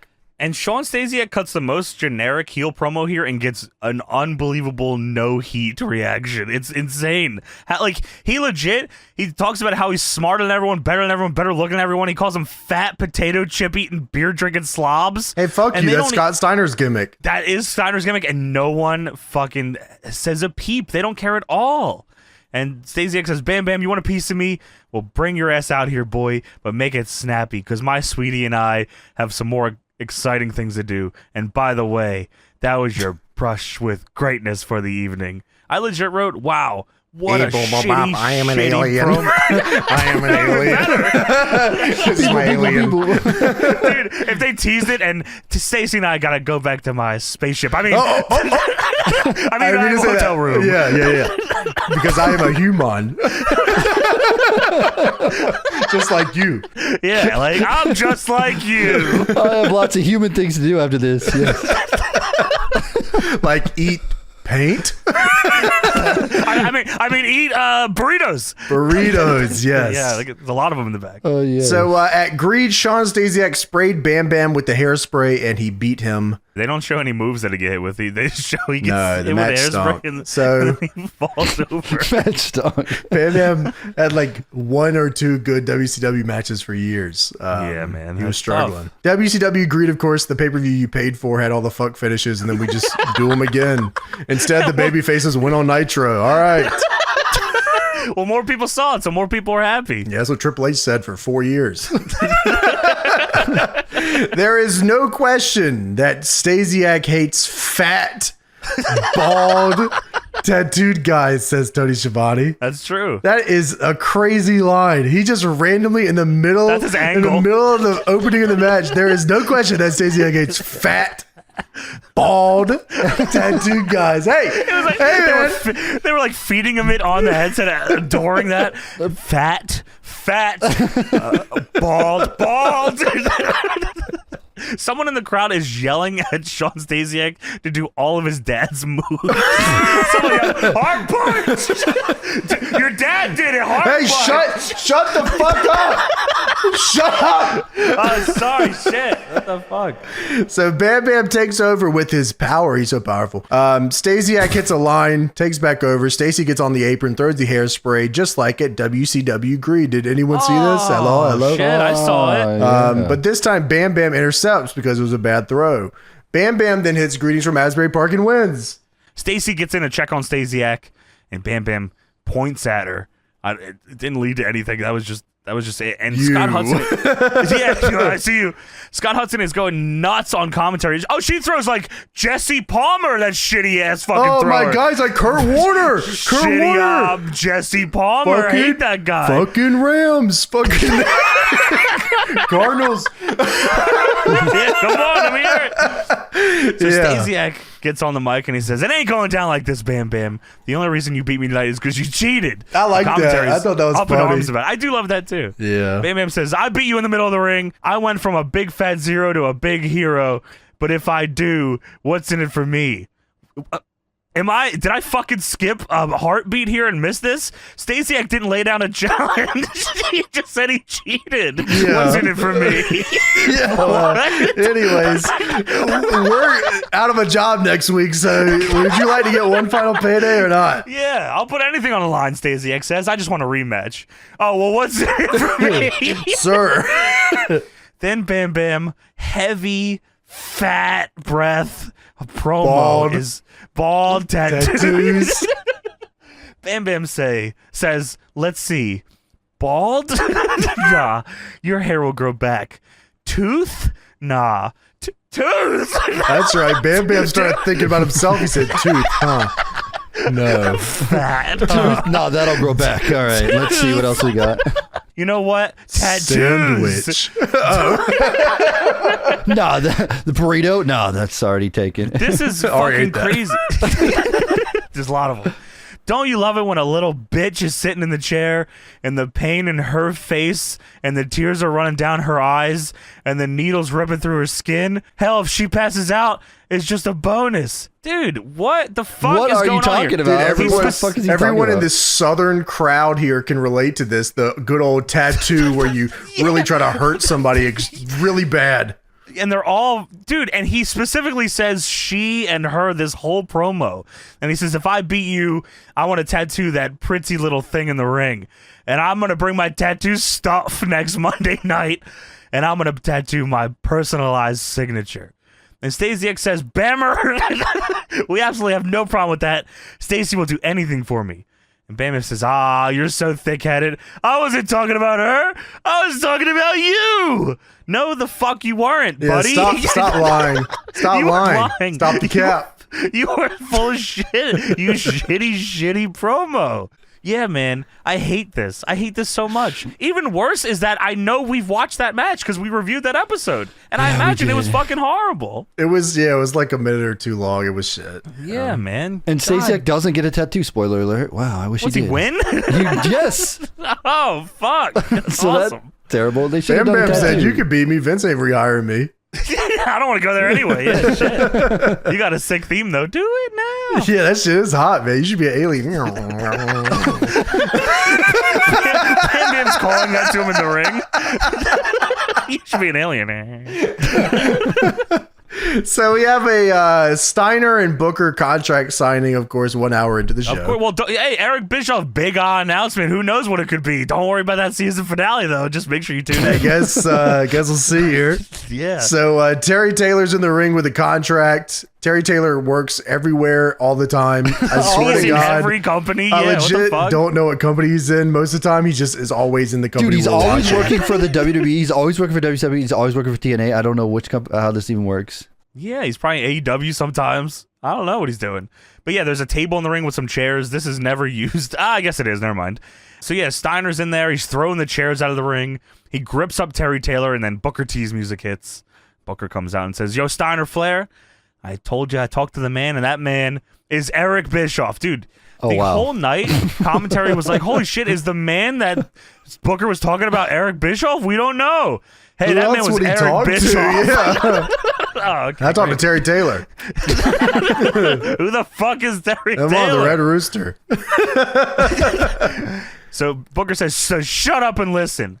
And then they play a phone recording of Bischoff. This is He must first have- off, this is crazy. Booker introduces Eric, and then he stands there, and it just keeps the camera on him, and it keeps the camera on him. forever. And it's just like, is Eric ever going to start talking? And then, like, I swear to God, it had to be like 90 seconds later. Eric goes, "Thank you, Booker." Well, it takes a while for the satellite feed to catch up. You know, he's watching it live and talking on his house phone. Yeah, that's of kind of hard. course. Yeah, Couldn't be here. And Bischoff, I mean, Bischoff talks forever, and it just shows shots of Booker and Steiner and Flair reacting. Really not reacting. The only ones that's really reacting is Flair, who's making random faces the whole time because he's trying the best to get something here. The crowd is quiet. I don't know if they could even hear this, actually. It felt like they couldn't because no one really reacts to anything. Well, it's like the worst call quality. I'm sure James' microphone sounds like that, too. It's something terrible like that. Oh, shit! Oh, my God, James, you could have did this with that. Oh, Fuck. damn. I got played. Damn. Yeah, all right. It's all right. I'm in my mind, I'm thinking about it, and it's very funny. But anyway, so like they had the worst call quality going on there, and awesome, Tony. You say that well. And Eric Bischoff is just talking in normal voice, like he's just like a normal phone conversation. He's checked out. Yeah, and it was funny. I posted this picture on Twitter because I thought it was funny. It was like Booker T standing there, and then in the back on the Tron it says Eric Bischoff on the phone, and then there's a lower third that says Eric Bischoff on the phone. It's just two pictures of Eric Bischoff. It's pretty funny. So yeah, Bischoff said I would have been there in person if I could have, but with everything going on, that just isn't possible. I mean, I got, these margaritas got to get drunk. Hey, I mean, somebody's got to drink these bitches. I can't leave this shit. Goddamn, my fine ass wife. I ain't leaving. I got too much going on over here. Too much. He says for the past 6 months, I've been working with a group of people whose goal it was and is to acquire WCW and to grow it once again to become a competitive, dominant wrestling organization. Recently, we hit a couple roadblocks that may be, in fact, brick walls. Well, that's the legendary quote from this. Yeah. Oh, the brick walls one? Yeah. Yeah. While it is still in my power, I want to do something befitting what could be very well the last night of wrestling on the Turner Networks.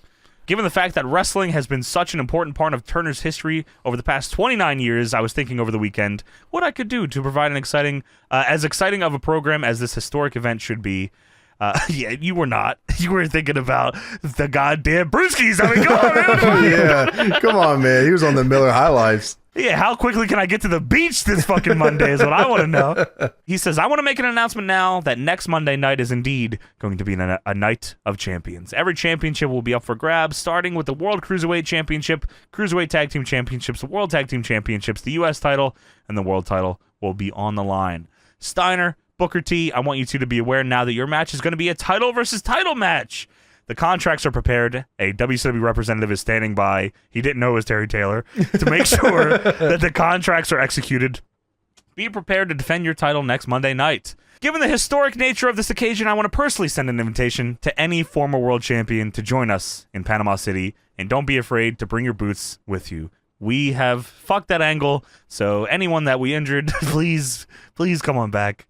Sting, please fucking Sting. How please crazy is that, man? Like, yeah. Hey guys, could anyone please show up to work? It's the last one. It's the last one, guys. It's the last hurrah. Kevin, hello. It's like a high school reunion. Hey, come through. Like, hello. Like, what Sid. the fuck? They couldn't get that's like half the roster didn't show. They had Evan Courageous out there and shit. They couldn't get you know what I mean? Like, Vince was probably watching and said, where the fuck is everybody? Where are the stars? Shane McMahon probably showed up and said, Kevin How's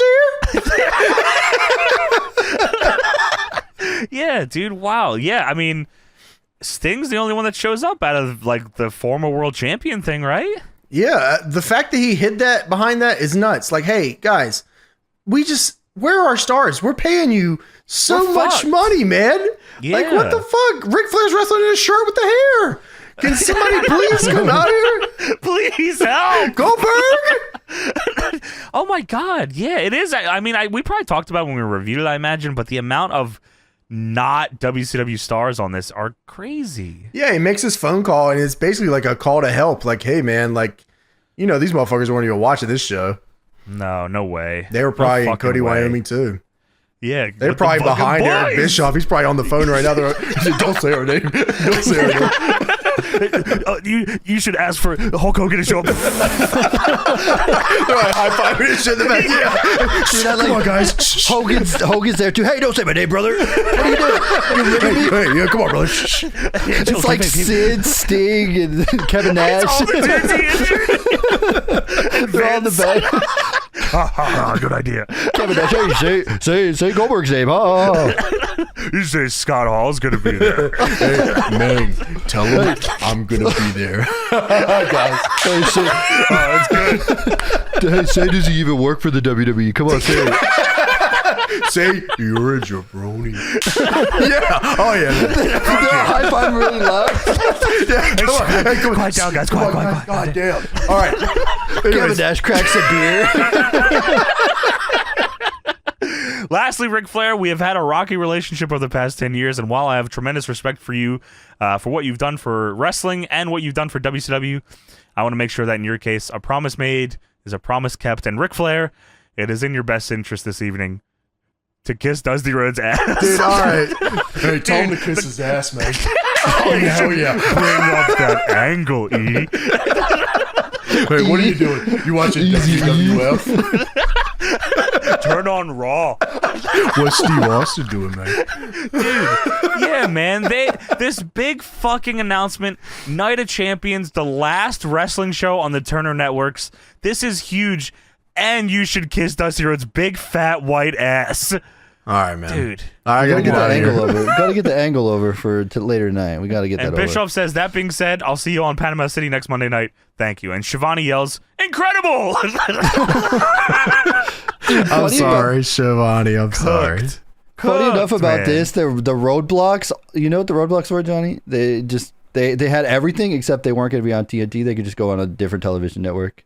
That was it. And they just didn't currently have a deal, right? That's what it Yeah, was. that was it. Yeah, they just didn't have a television deal with Turner. They had everything but the television deal with Turner. So they could have shut down and found a new network. I'm sure someone would have picked them up.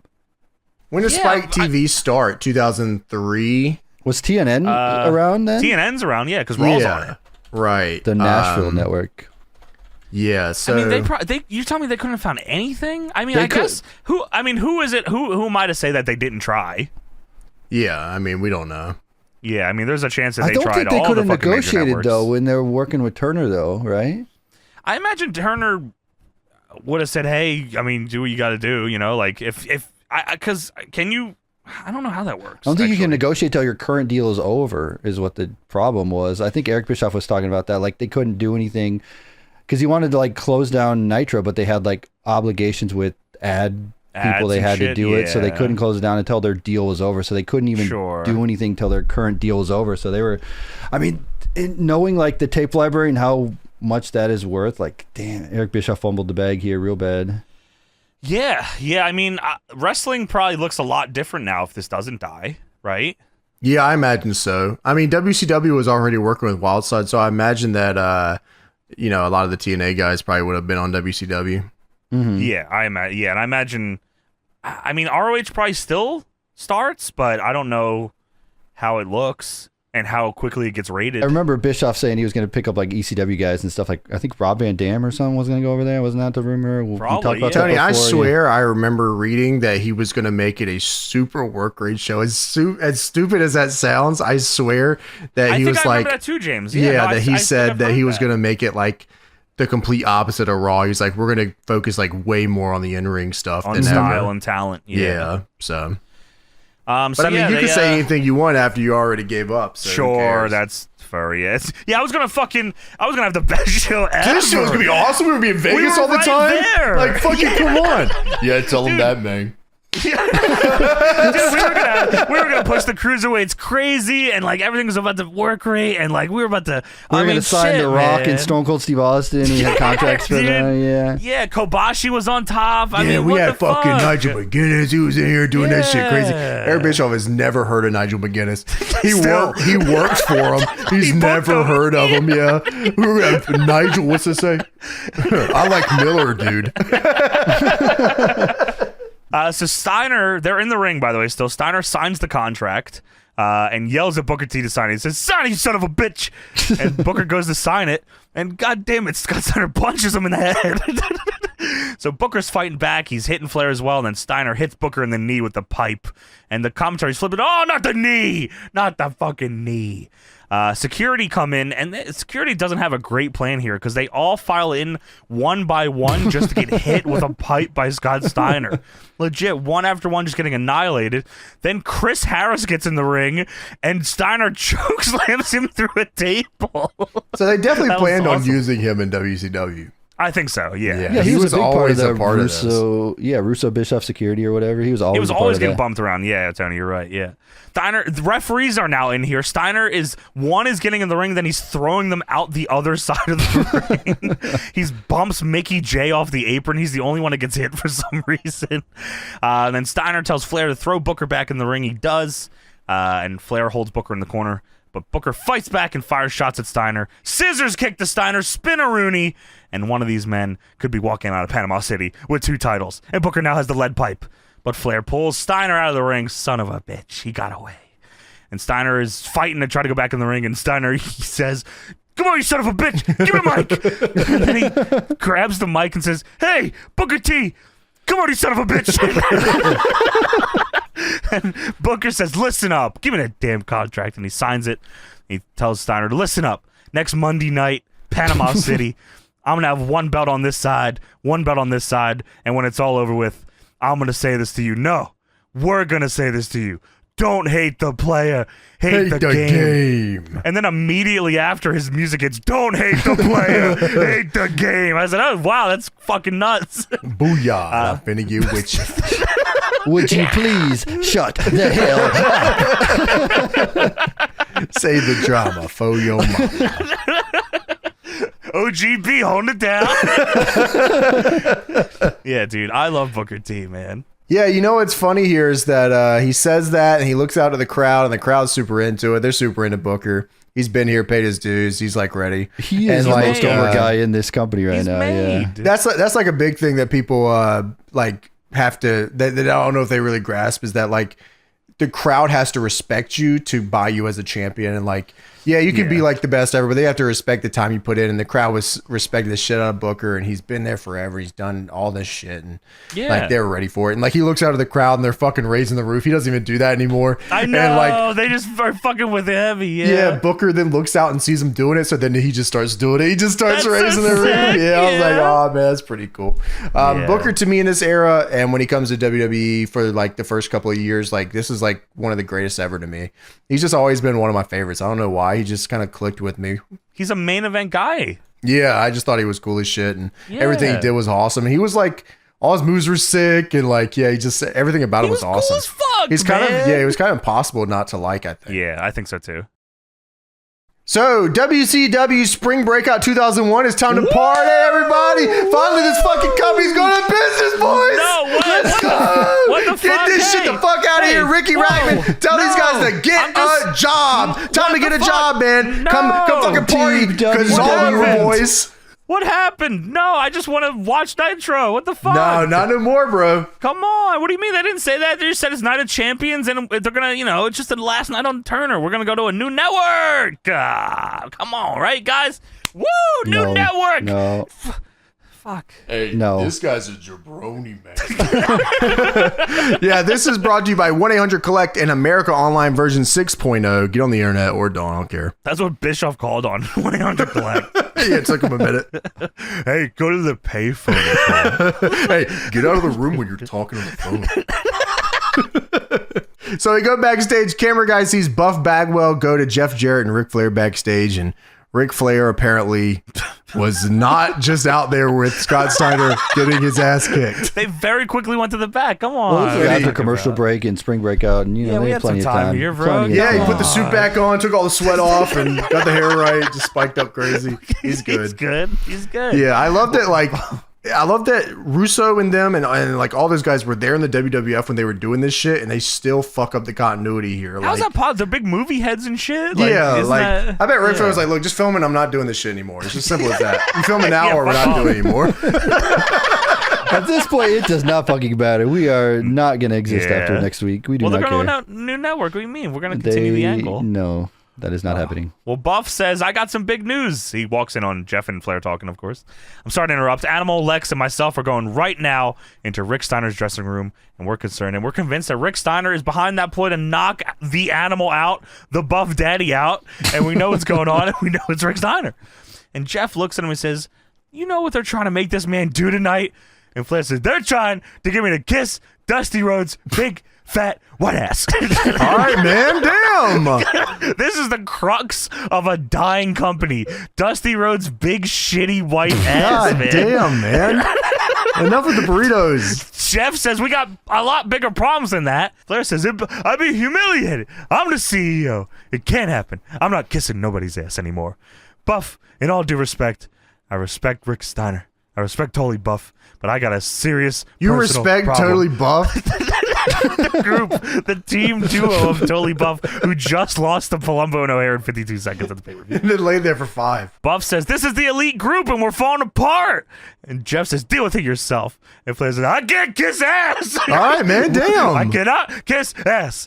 And then it slowly goes to commercial and you see Flair with a fucking smile on his face as it ends. Because he's laughing at his shit. This dumb ass angle. So now we have M.I. Smooth versus Canyon. That is such a beast fucking name for a gigantic human being. Yeah, Canyon gets the jobber entrance. Why? Yeah, that's weird. He was just No in a time? big angle. Yeah, what the But fuck? whatever. Smooth's top did not fit at all here. Kept No. falling off completely. He's exposing his breasts. So Smooth gets into this match. He had a clean leapfrog here into a power slam. Did. We are told that Canyon is no longer the innovator of offense. He's the innovator of offensive behavior. Oh, yes. And okay, so maybe one of you guys caught this better than I did. Did they say that Canyon flipped over Smooth's limo? Oh, I have no idea. Don't know. I did not hear that. Okay. I have no idea. Okay, so I tried to piece it together. I swear that they said Canyon flipped over Smooth's limo maybe last week because Smooth tipped off that Canyon was going to attack Miss Jones in a hospital, and then Canyon flipped over his limo. Yeah, that sounds right. What the fuck is going on here, man? So yeah, man, fuck all that. Canyon hits a side Russian leg sweep. They're doing moves. He tried to kill him last week. He hits a bunch of elbow drops and then splits the middle for a 2. Canyon is done with whatever he's on right now. Whatever character he has or whatever he's supposed to be doing, he does not give a fuck because He's checked out crazy. yeah, he's not aggressive. He's not cheating.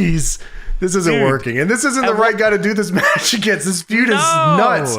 No one's even cheering or booing. They're just watching this match. they're just consuming what is in front of them. Dude, yeah, at one point, Canyon's like working a hold, and he points at the ref and says, go fucking look over there. And so Charles All right. Robinson does. He walks over there and looks at the front row and shrugs, and then Canyon's legs drop Smooth's balls. And then Tony Schiavone says, oh, M.I. Smooth is built like a spark plug. Hey, what's that mean? He's built like a spark plug, and Scott Hudson says, yeah, we saw he could take 17 chair shots to the head. Is that Oh, we've seen that. I would like to see that. Yeah. Yeah, I want to see the shit out of that. Yeah, I'd like to I see wanna it. that. Crazy. So Canyon hits a slingshot elbow for a 2. Whatever. M.I. Smooth hits a crazy punch combo here. He winds up nuts on this, and then Manhattan drop that almost went the wrong way.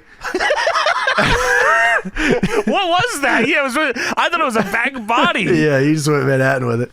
M.I. Smooth then hits a power bomb and then signals for the whirly bird, which of course is Of course. standing splash. And that's a 2. Okay. I don't think it was supposed to, but I think Canyon got rocked on the power bomb. Yeah. I was like, dude, I can't tell you how excited I got when he did the whirly bird taunt. I was like, oh shit. He's going like, for the whirly bird. he might have something here that's like crazy. Like, this is going to make him a main eventer, this finish. Leaping splash. Hey, to be fair, hey, Canyon kicks it. M.I. Smooth got up there, man, like a spark plug or something. It reminded me of one Ricky Ortiz. Yeah, he got up there. It was nice.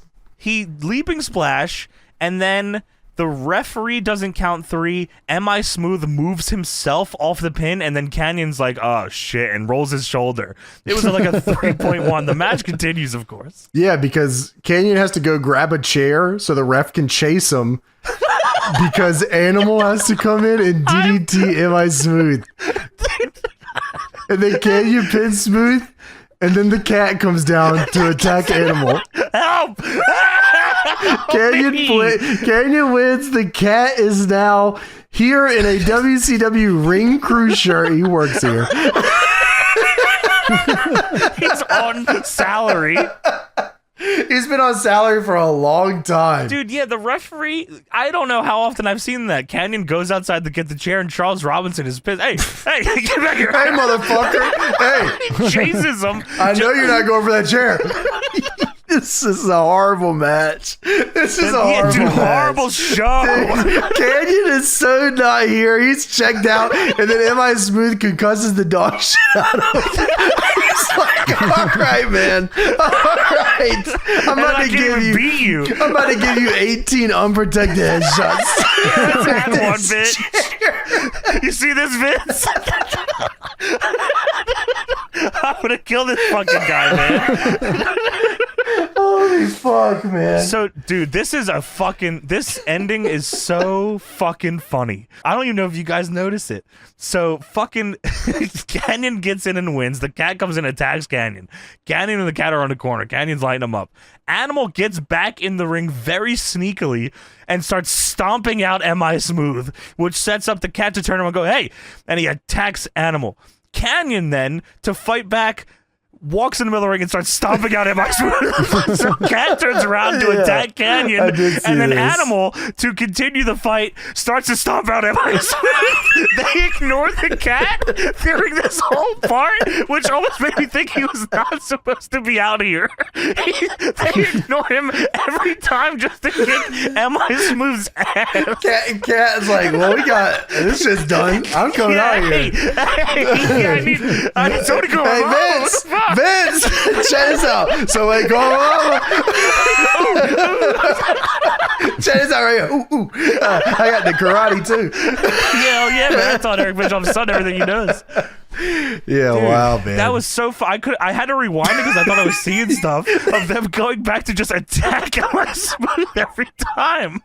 Canyon comes out here, John Richards gets concussed, and then just starts kicking his ass. He starts shooting on M.I. Smooth. Fuck you, man. He tells Animal, dude, stomp this guy out now. Animal didn't even question it. All right. It wasn't even a called run-in. Animal saw the kid and was fucking, I gotta go fucking fuck this dude up. Then the cat makes a save. Dude, I can help this guy. Cat makes a save, and he makes a match. Dude, you're fired. If you come out there and you say, hey, man, on Thunder, it's going to be me and M.I. Smooth. On Thunder, it's going to be me and M.I. Smooth versus Animal and Canyon. All right, just shut the fucking thing down. Just fuck the Nitro, man. How about everybody just comes out and drinks on the beach and we just call it a day? I'm not watching this shit no more, man. I'm not doing this shit no more. Just so you know, because I don't know if you remember, and everyone else knows, we have also reviewed the final Thunder, so we have watched this match. We watched Cat and M.I. Smooth. What did we say? We probably said, what the hell's going on here? We probably said, that's hot. You think we said, that's hot? Yeah, probably. You're probably right. That's probably right. M.I. Smooth won with the splash. That's just gas. Yeah, that's just fucking gas. Yeah, Canyon probably gets concussed again. Wait, he wins with a stand splash this time? He does. But Canyon kicked the fuck out of it, like right here. All right. Yeah, whatever. I'm concussed. Crazy. Well, it shows a coming next video with Dusty and Flair and all this going on, and Cat's music going off in the background, so it feels like a bumper for a shitty comedy show. Dude, it legit says, and they show this many times for the rest of the night. The same way they were showing graphics for the Eric Bischoff announcement, they are now changed to graphics for Ric Flair kissing Dusty Rhodes' ass. That is the main event of this show. Yeah, with his music going off. That is fucking unreal. He wasn't even supposed to be out here. So we go backstage, and Dustin's got the burritos. There you go, Dust. What? Thank you so much, my son. Dude. Backstage, Dusty Rhodes is just hanging out. I don't even know where the fuck he is. He's in the burrito room. Is that like the Black Rain room? Yeah, it's the same room with burritos, yeah. And Dustin Rhodes comes in and he says, "Dad!" And Dustin Rhodes walks in with what they call 240 burritos. And Dustin says, "What do you need these for anyway?" And Dusty said, "Last night, I'm going to tell you why. Jeff Jarrett took the brunt from Ric Flair. Nate the Boy thinks he got out of the ass kissing. I'm going to eat all these and put it down my salad bag.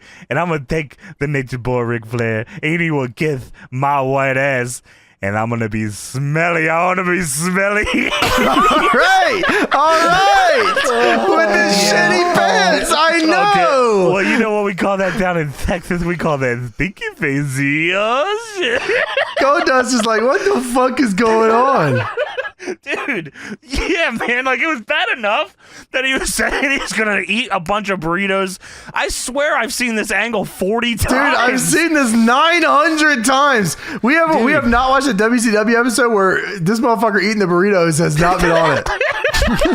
1996, Dustin and Dusty Rhodes eat burritos. Yeah, man, it's bad enough that he's eating burritos, and I'm gonna be smelly. I'm gonna be all right, now. Smelly man. Big facey, ain't that right, Gold Dust? Dude, and for some reason, Dustin comes out later and starts talking like Dusty. I don't know what was going on. It's nothing fucking makes sense anymore. After, like, yeah, at some point they ripped up the script and said, fuck it, man, we're done. Eat those burritos. Yeah, eat the shit out of them, fat man. So Conan versus Rick Steiner's up next. You know you're about to get a banger here. Tony, dude, this is a horrible match. Dude, Conan has devolved into like just doing absolutely nothing at all. He forgot how to wrestle. Dude, legit, this match is like 2 minutes and he forgot a spot in the match. How does that fucking happen? Is it 2? It feels like an eternity, dude. This is so bad. How long was this match? Do we know? I don't know. I'll I think check it was right like now. over 5, I'm sure. I'll check. Yeah, whatever it was too long. Yeah, so they go to the floor immediately. Steiner comes in and body blocks Conan. Steiner just back mounts Conan, starts clubbing his fucking head. He does that a lot too. Like I don't know if they got lost and that was their like way to get. It was 5 minutes, by the way. This match. 5 minutes, okay. Yeah, it felt like 15. Dude, yeah, he gets on top of him and like the camera's close and he's hitting him. Yeah, so Conan, of course, hits the rolling clothesline and the face buster. Let's go. And he fucks that up. That shit's awesome, man. Toss my salad, peel my potatoes. That's all we want to see from Conan. That's it. Just the clothesline and the face buster. Yeah, once I see that, Tony, I'm all Wrap right. it up, B. Yeah, go ahead and call that one. Easy. Dude, he does the rolling clothesline and they're out of position, so he has to like reposition and then hit the clothesline and then the face jam. And I was like, fuck this fucking match, man. Yeah. Rick Steiner hits him on a German suplex and Conan did not want to take it. It looks shitty. What the fuck? Yeah. Conan sends Steiner off. Steiner then doesn't hit the ropes. He just turns around in the middle of the ring and clotheslines Conan on the top of his head. The fuck is going on? Rick Steiner's up, taking this match back over now. And then he mounts him. Oh, dude. Rick Steiner puts Conan in the worst armbar of all time here, man. The laziest armbar ever that Conan is dead selling. He's just Conan's laying there. Yeah, well. Okay, so I was confused here, and I was like, this feels fucking weird. Conan's dead selling. Rick Steiner is frantically looking around. The referee's talking a lot, and that's when I realized, oh, they blew a run in here is what happened. Yeah. This is not supposed to be still going. This match was not 5 minutes long. Yeah, so he sits in it forever, and then they get up, and Conan just starts calling a spot to Rick Steiner, which is hilarious, by the way. So blatantly, dude. And he's out of breath, so it's super, obvious. Yeah, and he hits it with another suplex. And then, wait a minute, the franchise, Shane Douglas. He's here in a cast, and he is here to hit you, and then run away very fast. Has his entire WCW run been in a cast? It feels like it. Yeah, it feels At least like the it. Revolution run was, right? And you'd have the chain in there. Yeah. Shane Douglas coming. Steiner has a pin on Conan. Oh my God. Steiner is fucking pinning Conan. Shane Douglas jumps the rail, runs in, hits Rick Steiner in the back of the head, immediately runs out through the crowd. The bell has rung. Conan covers Scott Steiner and is Rick Steiner. Oh, sorry, Rick Steiner. I apologize. Conan covers Rick Steiner. He's confused. The referee is standing there saying, "Hey, the match is over." Conan is now arguing with the ref. Tell me the match is over. I'll tell you when the match is over. You're the baby face, Conan. You're the baby face. He's so lost. And then Rick Steiner, after getting clobbered in the back of the head with a cast, stands up and hits Conan as hard as he possibly can in the back of the head and starts stomping him out. Dude, no selling the attack just to stand up to beat the shit out of Conan. And for what, you ask? For a Hugh Morris run-in! He's here! Who is, of course, Conan's fucking tag team partner. Kill this company. Kill this company now. Kill this fucking show, man. Oh, man. Yeah. Hugh Morris comes in, hits a clothesline on Rick Steiner. Steiner powders, and then the segment ends with Hugh Morris's fucking music playing. I hate you. I hate this show. Fuck you. I spit on this show. So we go backstage. Buff, Animal, and Luger confront Rick Steiner. Rick Steiner's sitting there. He's blown up to shit. At least they knew to tell Rick, hey, you just had a match. Yeah. Yeah, he was like, he said, yeah, I just had a match. Yeah, he did. Hey, I'm here, guys. I Just just so wrestled. everybody knows. Go ahead. I lost. I did have a match, so address me as I just had a match. He says, what do you guys want? And Buff says, I gotta ask you a question. All the controversy going on. I gotta know, man. What's going on with you? And Rick says, what do you mean? I just got back from my match. Didn't you just watch my match? Dude, I had a match right then. Don't you see me? I'm not in all my clothes and all that. I'm sweaty. Oh, hell, what the fuck? And Buff says, everybody's been laid out but you. What's going on? And Rick said, nothing going on, man. Me, Marcus. I know you did 8 to 12. You ate. He looks at his eye. What do you mean get hot? Don't even said anything. I known you damn 10 years, Lex, 10 to 12. Buff, I know you 8. You 8, 10, 12. Rick says, I'm going to go out here and cool down. And when I come back, you better be gone, Marcus. Shit, man. Marcus. Hey, fuck you, man. I'm totally buffed. Yeah, man, I'm Buff Daddy. Fucking address me as such. Retape this.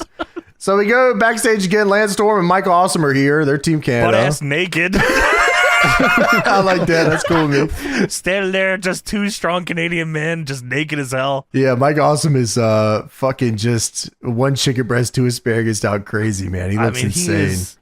He's practically green. Yeah, that's pretty this sweet. Is nuts. So Lance Storm just quickly mentions that they beat quickly is right. Yeah, the great tag team of Hugh Morris and Conan, and now they're going for the tag titles. Yeah, they tonight they have a non-title shot, but after they beat Palumbo and O'Hare, they're gonna have to give us a title shot. And there's not a tag team alive we can't beat or out wrestle. And sooner or later, those belts are ours. Oh, shit. Backstage segment, Ric Flair is talking to Jeff Jarrett about kissing Dusty's ass. You guys heard about this? Well, I did hear about it. James, not only did I hear about it, I heard it in the graphic they showed right before this where it said pucker up Rick on it. Dude, Jeff Jarrett said, could you shut the fuck up, man? Like, for real, shut up.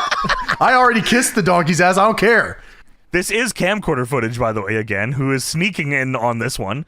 And Flair says, it's the moment of truth.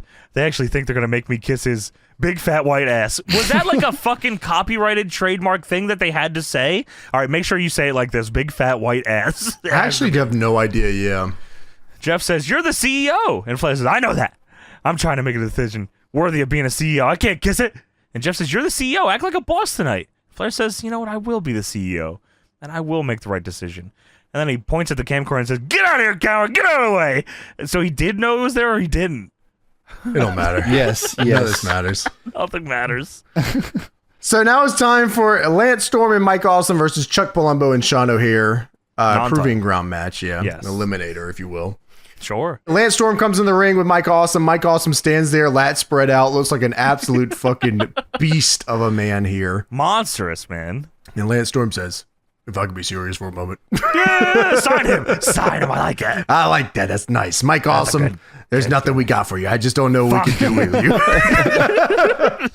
And of course, they do the All Rise for the Canadian national anthem, but it gets interrupted by Chuck Palumbo and Sean O'Hare's music. Yeah, it gets interrupted by the WCW backstage assault theme.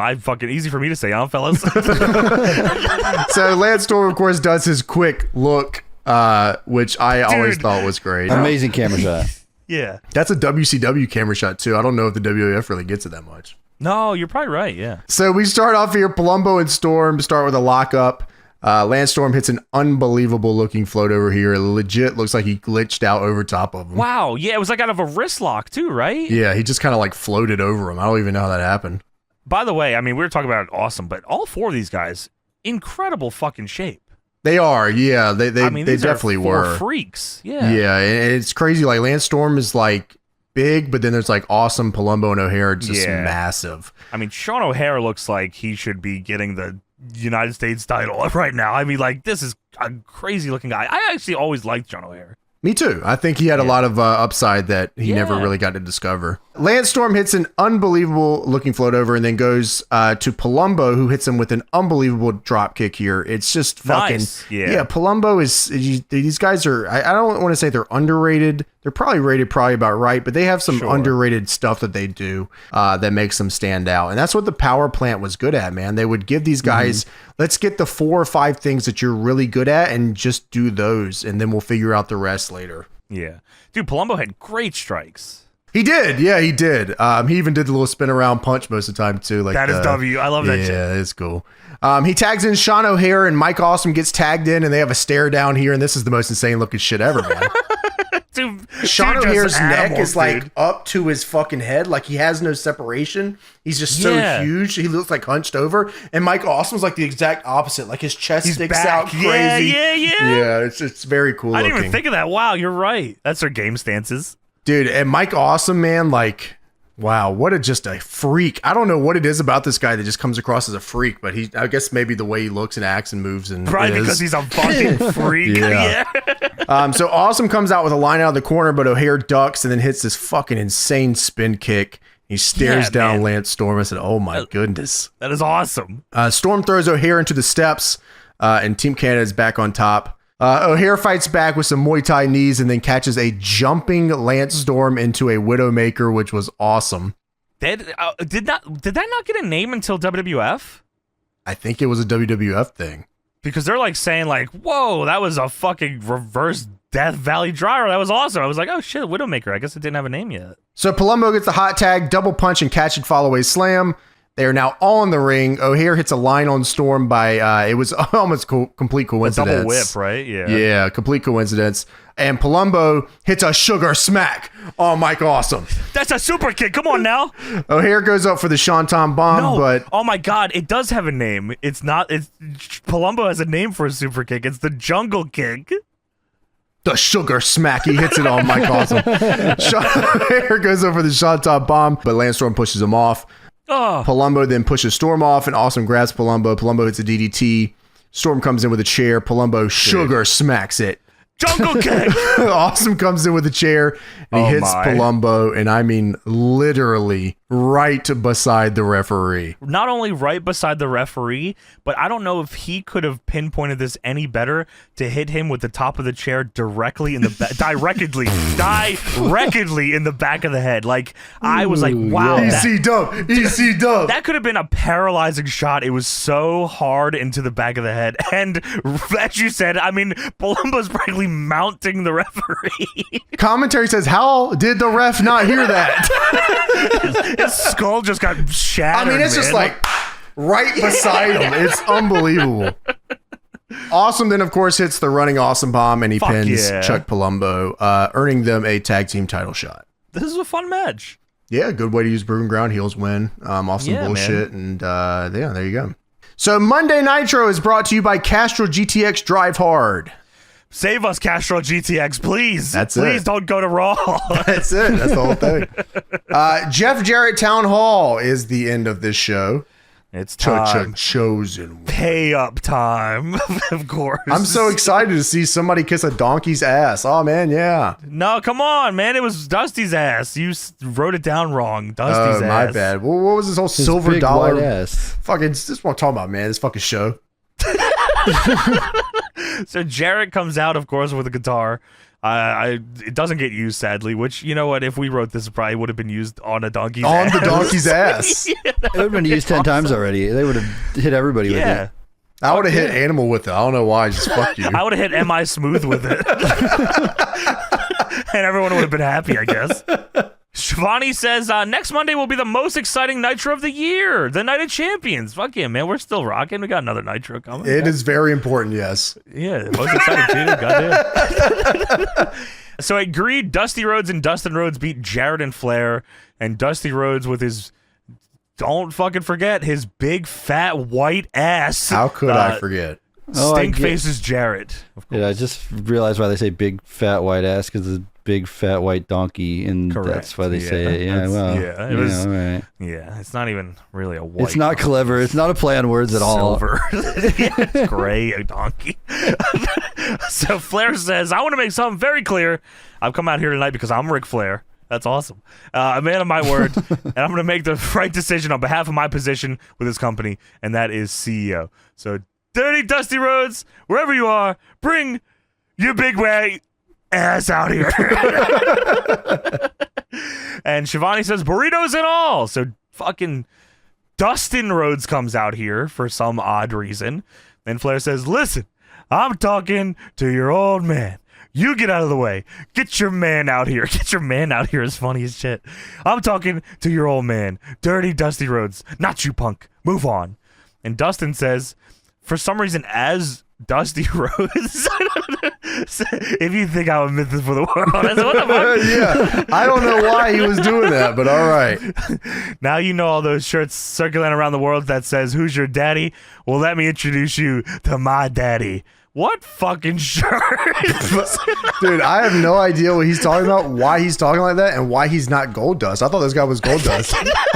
I liked him more when he was Goldust. What the fuck? Everyone knows that's Goldust. weird. Everybody knows Goldust. He was on the Xbox 360 avatar, damn it.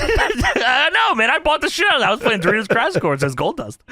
So Dusty Rhodes music hits, and we're waiting. We're waiting, and here comes Dusty Rhodes from the side of the stage with a donkey. Dusty Rhodes finally walks the up. punchline. The big reveal, a 2-hour wait for this punchline, James. And it was, he has a donkey. Not only does he have a donkey, he turns it around, and the donkey's ass says Dusty's ass. Flair says, whoa, turn off that music. Turn it off. Turn off that damn music. He gets pissed. What in the hell you think you're doing, Rhodes? What is that? What do you got in my building? And Dusty says, I told the world you were going to kiss my big white ass. Flair starts fucking flipping out. And Dusty says, and last night, I hung my dirty laundry out for Jeff Jarrett just to smell a little bit. He's shitty. All right, man. No, I hear you, Hey, Dusty. listen, This is crazy. listen I'm to going to me, be honest goddamn. with you, Dusty. This is really crazy. I was a multi-time world champion. No, I What are know you that. talking That was a about? long time ago, man. Yeah, this is my big fat white ass. And it's big. Here's my son, Goldust. And then the gold does right here. You see what it says right here? This is my silver dollar. This is my ass, if you will. You gonna get out of here right now, and you gonna kiss this. And Flair says, no! No. And Dusty says, oh, silver dollar had about 300 burritos, so that smell probably gonna be good, baby. Holy fuck. You This like that, donkey James? ate 300 burritos? Yeah, that's like does the SPCA not can we not get animal services? Animal donkey- services, I don't know what it's called. The ASPCA. Yeah. That's what you're looking Yeah, for. It was like the ASS. That's Animal what it was. Services. And I will. He's gonna kill a donkey with 300 burritos. That's awesome. Yeah, what? He had a donkey eat 300 burritos so it could smell like shit? I I need imagine. more burritos. Give me more burritos. I mean, I'm not a donkey expert. I can imagine most donkeys probably just You're smell not like a shit. donkey expert? Holy shit. You'd be surprised, Tony. I know. I'm an expert in a lot, not You're donkeys. a big jackass. I thought you would be. What the hell? Tony was waiting all night If you just for will. that. Yeah, I had that written punchline. down in my punchline here, will. Daddy. Yeah. Why don't you eat another burrito, Daddy? So Flair shakes his head and says, I want to make the right decision based on who I am and my position in the company. And you're right. Jeff, you told me I can't go over there and kiss that ass. He doesn't like set this up like to make any suspense. He says, you told me I can't kiss that ass. Oh, you do it. Jeff says, what? Me? The fuck? And Dusty says, yeah, you do it, Flair. Yeah, shut up, Dusty. Jesus. Jeff says, wait a damn minute, slap ass. You're the boss, and you're kissing Dusty's big white ass. I ain't doing it. No, yeah, that's right. Well, Flair says, you told me out of your mouth to make the right decision. I'll tell you to kiss the big white ass. Dude, all right. Just do it already. Come on, get this kid a Happy Meal, please. Yeah, really, who gives a fucking shit? Like, just kiss the ass and move on. You've done a lot more embarrassing things in your life, buddy. Kiss it or don't. I don't care. Just turn out, end the show. I don't care what I you do. agree man. to kiss that big white Dude, ass. That's pinky. Kiss the donkey's ass and then just you're out of a job. Just do it. Yeah, neither of you wrestled for the world title. Yeah. Who cares? Jeff Jarrett's not even on the show next Yeah, week. if he kisses the ass, does he get a world title shot? Like, what are we doing here? Hell no. He's JEFFIRREDD. G-O-double-N-double-E-double-F. So Jarrett shoves Flair, and Flair takes off his jacket. He's pissed. Flair says, are you sure you want to argue with the CEO? Flair drops the mic. At this point, Dustin Rhodes is now on the apron for some reason. He's not with his dad at the donkey. He's just on the apron, which leads to Flair shoving Jarrett, and Jarrett goes backwards and fucking stunners Dustin on the rope. And then they start kicking his ass. It was a ruse, dude. It was a Ah. ruse. Get swerved. They start stomping out Dustin Rhodes in the ring. Well, here comes Dusty Rhodes, who leaves the donkey there. That's a lot of faith. It was Dusty tied gets- to the two barricades stuck together. Oh, that makes a lot more sense then, sure. Dusty gets in the ring, double bionic elbows to Flair and Jarrett. Jarrett low blows Dusty from behind, and Flair and Jarrett then send Dusty in the guardrail to go back up the ramp, and Dusty's trying to fight back, but he can't. And they line him up, and they're going to make him kiss this big white ass. But Dusty... He's saved by Dustin, of course. Thank God his gold dust is here to make the save here. Dustin makes the save, and then Dusty and Dustin Rhodes both grab Flair and Jarrett, and they go up to the big white ass, and they rub their faces on the donkey's ass. Oh my God, this is so embarrassing. This is so embarrassing. This is set up for Night of Champions next week, our final show ever. If I kiss the ass, do I get like a title shot or No, anything? you can wrestle Sting or something next week. That sounds good. This was the end of this angle. The end of the angle was Dusty Flair and Jarrett kissed the big white ass. That's the payoff. And that was the payoff. Cool. And Flair is selling this by stumbling around crazy and throwing punches at fans. And Dusty's theme plays. Anyway, next week's season finale Nitro. We'll see you there, everybody. Thank God you didn't tune out, man. There probably was nothing going on Raw. The main event of Raw was Benoit, Angle, and Regal against Jericho and The Rock in a fucking handicap match. Fuck, wow. This is truly what it's all about. This is what the sport is all about, man. This was the greatest night in the history of this great sport. 2 hours of building to Flair and Jeff Jarrett kissing a donkey's ass. So, obviously going in, they knew that Bischoff was making the announcement, but it's definitely, at no point on this are they saying it's the final Nitro. Right, because they don't really know yet either, I don't think. Yeah, right. I'm sure the people that need to know, but yeah. Sure. Yeah, for TV's sake, it's just the last Nitro on the Turner Network, and it's Spring Breakout, Night of Champions, yada, yada, yada. Yeah. But, there's no way this fucking ends. I'm sure everyone's like, we might go off the air for a little bit, but, we'll come back. Or whatever, sure. you know? I mean, that's a major company just disappearing. Yeah. Who would have fucking thought that? No way, man. I didn't fucking think so. I was like, oh, wow, that's nuts. I just don't get to watch Nitro anymore. That's crazy. And I never watched Thunder, so Yeah, I mean, I wasn't missing much there. yeah, That's never fine. even knew that existed. I was like, all right, cool. Jason Jett was fucking farming wins on Thunder. Yeah, though. that's awesome. I knew that shit. Keep that yeah. up. But yeah, man. So this is the penultimate episode. Though James did get me a little curious earlier if maybe the week, like the go home to Greed, was the real look at what was going on at the time. I don't know. Oh yeah, maybe one day we'll check that out. We might have to. But that is it for the March 19th Oh wait, episode no, of- we're not checking Oh. that out. That has to do with Dusty's ass again. I'm not fucking watching that shit. No, It's not happening. I'm not watching it. I know everyone will watch that afterwards. I think we're gonna have to watch that one, Daddy. Oh. Goldust will be there. Ooh, Well, ooh, ooh.